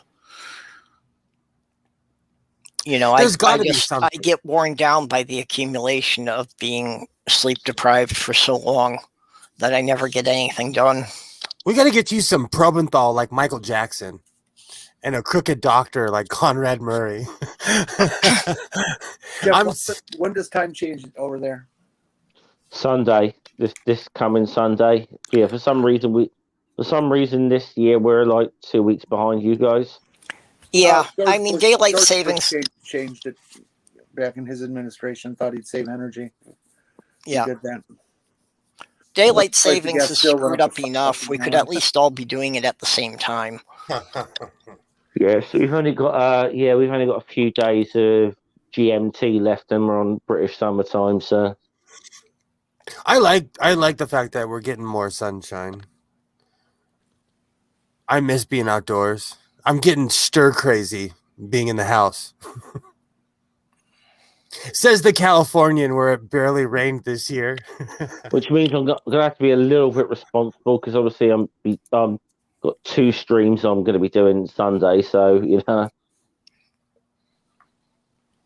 so it means I'm going to have to probably get to bed a little early Saturday night or something because it's always weird how that little 1 hour forward seems to fuck you up, Oh, fuck! I said it to myself last night, and I stayed up an hour later. The death is when I put on headphones and I start listening to music because I'm like, I'm just gonna listen to one song, and then 2 albums later. Well, and that's the problem with YouTube. I was a little gutted that I missed Ring's stream the other day just because I didn't stream at all. I wasn't on any streams like this Sunday just gone because I just wasn't feeling too good. So I sort of said to Noodle, I'm going to take a rain check on Asterix this week, and hey, if I am feeling a bit better, but I wasn't, so I missed Ring's one because I was a bit gutted because it was the album 2112 by Rush. Oh, We're doing the rock opera, which is such a cool album. Yeah, and that's the insidious thing about YouTube, is that it wastes your time in very small increments. So you're always thinking that, oh, well, this video is only 5 or 10 minutes. I can watch this and then go to bed. And another one comes up and, oh, this one's less than 10 minutes. And you don't think about the fact that you stack 6 10-minute videos and you've wasted an hour. You don't think about that while you're watching them. This is kind of what has. I will admit, sometimes I will go. Is that temptation? They're under a minute long, so I can watch them. And you watch 20, 30 of them, and suddenly you realize you've blown away too much time. Yep. I will say though, I quite often doze off to videos, like if there's a playlist or something where I can just listen to the audio. I will sometimes doze off listening to that. Yeah. Well, I do set up playlists of the creators that I know I can listen to without watching it. And I actually set those up to play as I'm going to sleep so that for the periods of time that I'm awake in between, I've got something to listen to. I go through weird phases. Like I used to fall asleep to Earth Final Conflict because it was a playlist that would play the entire series. Yeah. Now, I fall asleep to Last of the Summer's Wine. It's just, even with the laugh track, I pass out to that show. Yeah. Well, just the way I sleep is it's like I sleep for an hour and I'm awake for half an hour and I sleep for an hour again. And that's the only way I can sleep at all. So it doesn't pay for me to try to get up in between. I just have to lay there in bed and hope I fall asleep again. Do you? To be fair, Will, that theme tune to that show is something that's like easy that you can fall asleep to. Oh, it puts me out. Oh, snoring to the point where the other day someone looked at my phone and they were like, "Are you 105? What are you watching?" Yeah, I love that show. Have you come across many British sitcoms on there, or? When I was a kid, I'm a born asthmatic. Where's Kitty to make fun of me when I need to be? But because I say that a lot, but it's true. I was a born asthmatic, and so I was home a lot, and I watched a lot of PBS. And our public broadcasting would show BBC shows. Yeah. So I watched Doctor Who, tons of Masterpiece Theater, That's what I grew up on the 70s and 80s was all the BBC stuff that PBS played here. Yeah, exactly. Have you ever come across there's a BBC sitcom in like the 80s and 90s? You ever come across Only Fools and Horses, Will? You ever come across that one? I know I ran across that one. I don't remember much of it, but that is awesome. The Good Life was my favorite. Oh yeah. Richard Bryars and Paul Levington. And actually, Sloth Girl and I have been rewatching that because she's got the Amazon Plus, which has BBC America included. Well, see, one of my favorites series was one in the 80s called Yes Minister. Yep. And the guy who sort of plays one of the neighbor in The Good Life. Yep. Was it Yeah, I love that one too. Jerry. My pops used to watch Ellery Queen, and what was the other one? Oh, what was that? Was Peter Luck. I have to say that I never paid Oh. much attention to celebrities, but Felicity Kendall is my one celebrity crush that has endured. And And even seeing her in stuff she did later, like Solo, I mean, she aged quite nicely. And actually, I wish somebody played the I think she's actually about the same age I am, really. I'm going to say this, and you can make fun of me. I had a crush on Dr. Quinn, Medicine Woman. Well, Jane Seymour. Jane Seymour's hot as hell. Oh, she's so hot. And Mary Steenburgen. I saw this. She started off as a Bond girl. How they aged. She still looks great. I think I've seen the same thing. I've seen the same thing. She's hot. She is. Oh. Yeah, no, yeah. I won't pick on you for that choice. Not at all. Oh, yeah. Just because I get these weird recommendations because I watch the weirdest stuff on YouTube, and I was like, I didn't want to click on it because I'm like, I don't need another show. I don't need another show to start watching again because I get nostalgic. And I start watching these shows from what I considered better times, even though they weren't. It's easy to get nostalgic, when the things don't exist anymore. Like there's a show called Wonder that was on TV. It was called Wonder Years. I remember that. That was shown in the UK. Yeah, Freddie Savage. It makes me cry. It makes me cry because it reminds me of better times in my own life. So when I watch it, I still make a joke like, I had a Winnie Cooper and I had a real Harper's Woods. Like I had a childhood like that. Yeah. So watching that show, like, oh. The funny thing is, we probably would never have heard of that show if it wasn't for the fact that we had when Channel 4 launched in the 1980s. Because it for a while they weren't that good at producing their own content.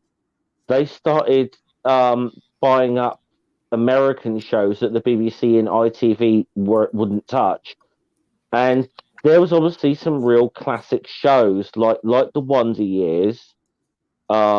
Like awesome. Cheers, stuff like that. Channel 4 built itself really on the American shows that it, but even like the Cosby Show at the time, which was a massive show at the time. Well, and the same things happen with some of the channels in the US. Yeah. Actually, few people even realize anymore that Nickelodeon was actually originally produced by the Canadian Broadcasting System. Yeah. Oh, American and Britain. But Channel 4 bought these things. Channel 4 got these things whilst they were still coming out new. And because a lot of like the BBC or whatever, or ITV, it was very rare that they would ever pick up an American show. Channel 4 built itself on that, and it was like a great alternative to us. It was like loads of TV that we couldn't couldn't sort of see, otherwise. Purple, to be fair, when I was a kid on Degrassi High, I knew that they were Canadian because they'd say a boot. I remember that show. Would a boot that? Like I was like, oh, I clocked that real quick when I was a kid. I'm like, oh, they're Canadian. And Alanis Morissette was on You Can't Do This on Television. I think that was the name of the show. Yeah, You Can't Do That on Television. That was one of the early ones they had in the 80s. I loved that show. I absolutely loved it. What was this on? I've never seen this. Nickelodeon. Yeah, this was when Nickelodeon was on cable back in the 80s. I have never had cable in my life, so there's a whole bunch of shit I've never seen. I grew up with cable so much that when you got cable, all the upper channels were like the Penthouse channel and the Playboy channel, to the point where my mom got rid of it because my brother was like charging admission at the front door for people to come in. And even the Learning Channel originally had started out that mostly like in the morning block they were playing kids shows from Canada. And most of their afternoon time was home improvement shows from Canada. Absolutely. I remember that. Oh, like the Red Green Show? No, Home Time was one of them. Trouble is, you say Home Improvement. My immediate fit thing to go to was. Yep. Yeah, the Tim Allen's. He's become a right winger, and I'm not talking about hockey. So he's complicated. I'm not surprised. I don't know why I'm not that surprised. Well, he's a multi-millionaire. Like, I'd be a right winger too if I wanted to protect my interests. He's not poor. Who's that? Tim Allen. Oh. So the thing is, I saw like some of his his stand-up comedy. I thought he was a fucking awful stand-up. I didn't see what was funny about him. In the 70s. That's actually how he got the Home Improvement show. Was in that era. Yeah. They basically had the idea that anyone who did stand-up comedy should have a sitcom. I always thought they macho shithead comedy. They really did do that back in the day. That was ridiculous. No, he if you look up his story's kind of crazy. I think he had life in prison or something. Like, he had a bunch of years in prison, and he's a real prison snitch. Well, it's Lone Wanderer was just saying he was a drug runner. Oh, there you go. Yeah. Really? Jinx. So he's a real life prison snitch, and he told on a bunch of people, and that's the only reason he's out of prison. And I'm sorry, I don't respect him. I don't respect the man. I don't respect him fundamentally on that principle. Look it up. You can Google it. He's a real life stoolie. But So I mean, this must have been about a time when Home Improvement sort of came out, and he became like a bit of a name, because we'd never heard of him over here until Home Improvement came out.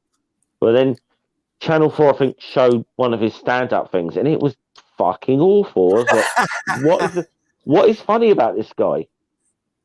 Did you ever watch Seinfeld? Now and again. I mean, I'd say the one American stand-up who came over here and did very well when he was still alive was Bill Hicks. He did better in Britain than he actually did in the United States during his lifetime. That's funny. But he would come here and he was playing theaters and like arenas or whatever, and then he'd go back to America. He was still playing like shitty comedy clubs, you know. But Bill Hicks was like a massive star here, and then I think it was only after he died that he became like a really big in America, you know. See, I've heard his name, but I've never seen him. Me neither. There's like So. Wait, Jeff, are you saying that his stand-up routine improved after he died? No, it's more one of those things of, you know how like an artist dies and suddenly everyone jumps on the bandwagon kind of thing? Yeah. So, kind of what happened. Notorious B.I.G. wrote a song about it. It's a play off the Frank Sinatra song, but it's you're nobody till somebody kills you. So so when you die, people start telling lies about you, and they say, "Oh, this guy was great," and it's true. Like, you're nobody until you get off, and then when you get off, all of a sudden you're like. I lived in Mexico. They have candles. They have saints they have drug dealer saints. You know, you're nobody till someone kills you. Well, I know about those, the big Hispanic candles and the glass tubes with all the saints, and I know some of those get pretty obscure. Oh, they get real depending on what town. Yeah, Sammy points out. Yeah, Bill Hicks did very well in Australia as well, actually. But but ironically though, Bill Hicks probably paved the way for a lot of American comics who kind of came up. I mean, the famous thing of Bill Hicks is like Dennis Leary famously ripped off an entire bloody 10-15 minutes of his one of Bill Hicks's routines. You know, really. Okay, I will look into Bill Hicks, but comparing him to George Carlin is a pretty high bar. I mean, like I would Olympic, say Hicks is up Olympic there high with bar. Hicks is up there with Carlin, without a See, doubt. now I have to look up Bill Hicks. Now I'm Okay, offended. yeah. I'm offended that you would even say George Carlin's name. Well, that's in it. this- I'm He not is going to in- comment on he- it until later after I can find some Yeah. of his stand-up routines. When I was writing- I don't think Hicks was an atheist or anything. I don't think he. I think he was sort of a bit spiritual, but he did not have any time for like religious dogma and stuff at Okay, all. Jenny was trying to say something there. That's okay. Continue. All right. Holy- When I was writing for the magazine I work for, the editor resigned or retired, and we got a new editor. And this new editor, we were at his hiring was announced at this event that we were all at, and the son of a bitch lost all respect that I had for him. He was a known writer before, and I liked his stuff, and I just hated it from him from there on, because in his speech to accept his new job and to spend a little time doing a keynote, he ripped off an entire half-hour worth of Jay Leno.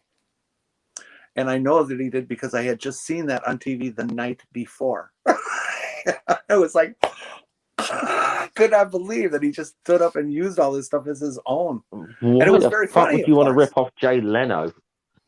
Jay Leno's pretty funny. I don't know about you, but I think he does some funny stuff.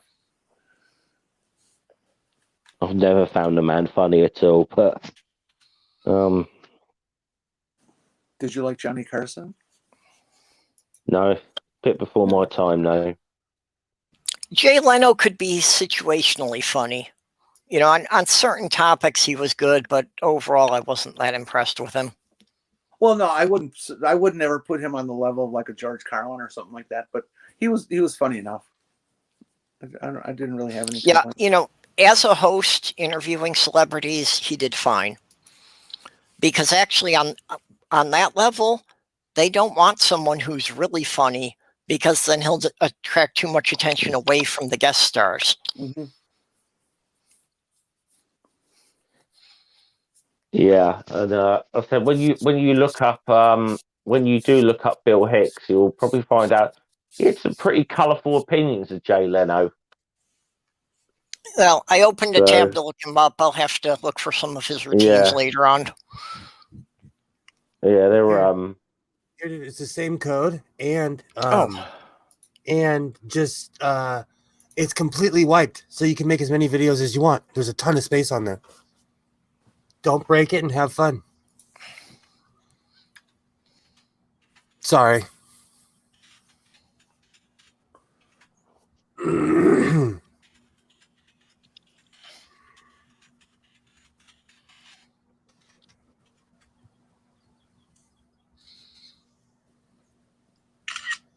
All right, here you go. Pictures are working.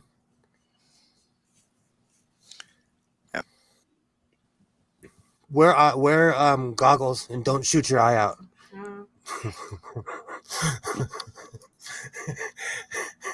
BB gun? Literally a Red Ryder. Cool. Literally a Red Ryder. Literally. I love my BB gun. Hey, Ox. He has fallen in love with his BB gun, and we got him like the metal chicken, and it goes ping ping when you hit it, like all the fun stuff, you know, like all the cool targets. Cool. It's awesome.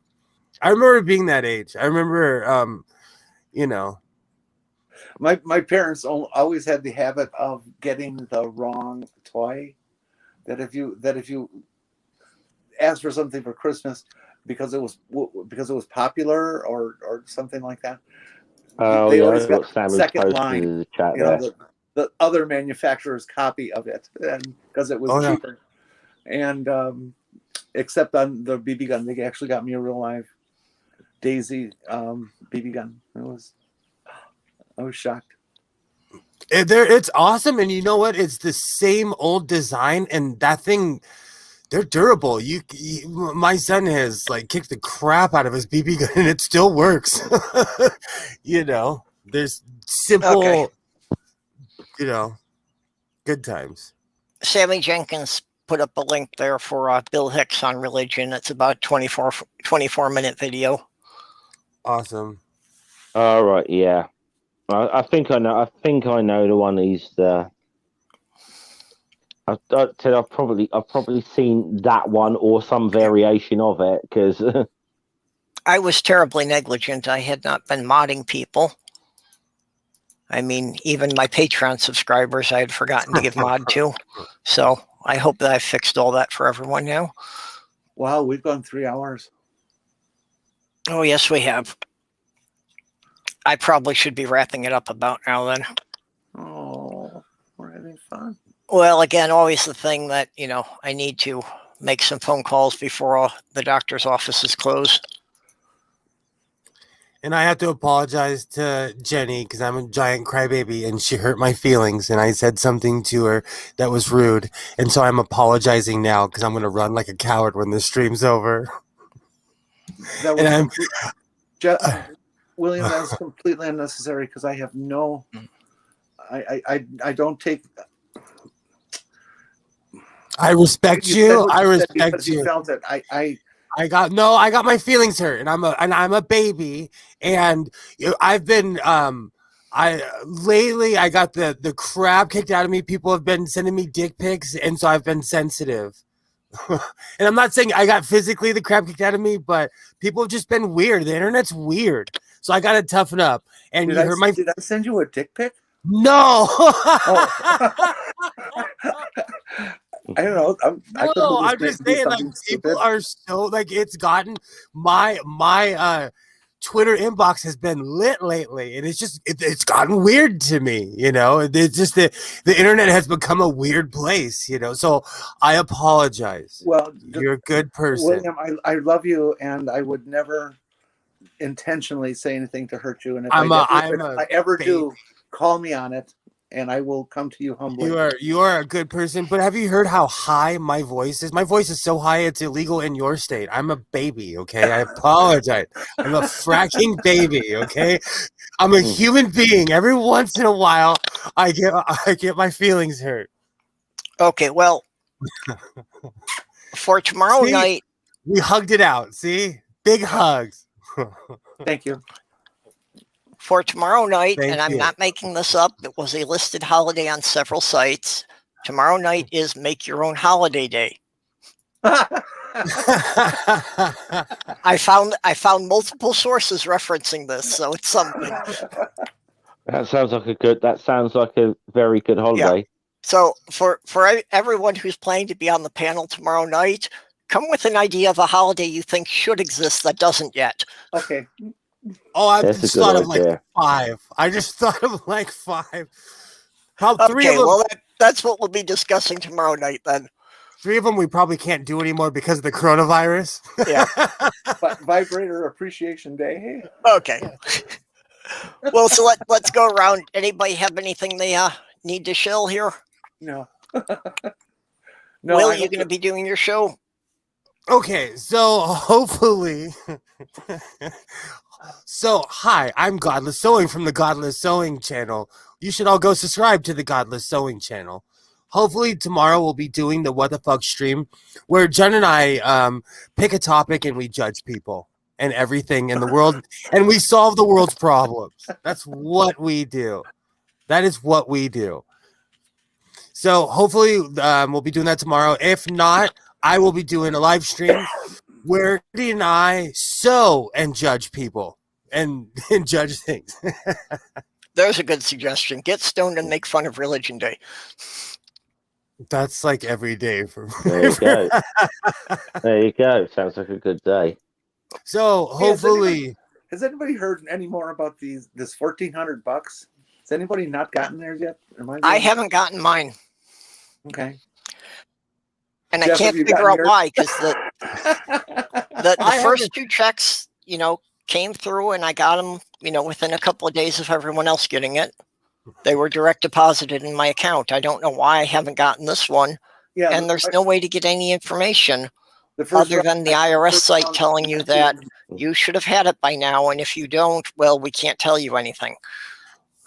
Yeah, mine came the first week. So yeah. Very good. if you remember the last time we had this conversation, Purple, someone cursed me out, so I'm gonna refrain. No, I haven't received anything. Yeah. Okay, Jeff, you got anything you want to plug? Okay, I might possibly stream tomorrow, depending on how I feel and depending on who's about. I'll keep people posted on that. Okay. About what time are you uh, thinking? Probably about 2 or 3 p.m. in the afternoon, my time. So what's that? Well, I think we're 5 hours off from you now. Yeah, you're fine. So you'll be in the morning for you guys anyway. Sunday I should be doing the Asterisk stream with Noodle. I think we're doing what was postponed this week, which we're gonna try and get a few people in for a little round table kind of discussion on the things we've done so far, with it. So, and then after that, a special. I'm gonna be on Ring's channel. It's a special. Ring is running a very special Dungeons and Dragons stream. It's a one-off, and this is gonna be interesting for me because I do not. I'm not a D&D player. I barely know what I don't have a fucking clue what I'm doing with playing Dungeons and Dragons. But apparently, there's a game that is. The premises of the game is that we the party are going to be raiding a somewhere called Dinosaur Adventurelands, and we might be trying to look for Kent Hovine's tax returns. That's we've got a Kent Hovin themed D&D game. That could be interesting. And I will say this: I will be plugging this like hell the other day because. And please, people, retweet it and tag Kent in it because Ring and I want to get on to Whack an Atheist, okay? So make sure Kent Hovine's aware of what we're doing.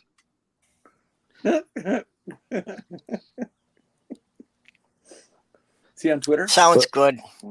Yeah, I'm trying to find a way to get Ken Ham to notice me just because Paula Gia said a long time ago that anyone Ken Ham calls out by name gets to guest on his channel. I've heard that. So that's been one of my goals since I set up my channel. What if I think we run up on like Ray Comfort? I know eventually I'm going to see him or because these guys walk around LA. They do. If you watch their stuff, they're on the other side, but that's like I'll say this, a half an hour car drive. If you ever run up against Ray Comfort and he's filming you, get your goddamn camera out and phone out and film him back whilst he's doing it, because anything he says, he is going to clip like fuck. Yeah. I think, Kirk Cameron walks up to people and asks them if they're going to heaven and hell. I swear Kirk Cameron has bodyguards because they go to some rough neighborhoods that I wouldn't go to. Yep. Ray Comfort's different because he takes his dog. He's a bit he's fearless. Kirk Cameron comes with 15 dudes. Okay. Well, Jenny, did you have any appearances you want to plug? No, just going to try to make your show tomorrow night, and I think movie night's going to pick up again this week. Yeah, I haven't heard anything about movie night for this week. And you're always invited on the WTF stream. Yep. Well, I should be on Will and Jen's, and then Friday at 7 Central, I should be on with the Shills. And then, of course, my thing tomorrow night. And next week at this time is going to be Transgender Visibility Day. So I am going to try to do a bit of a more serious show and, try and get a panel with several trans people on here just to discuss, what it is to be transgender and what kind of things they run into in life that a lot of other people don't have to deal with.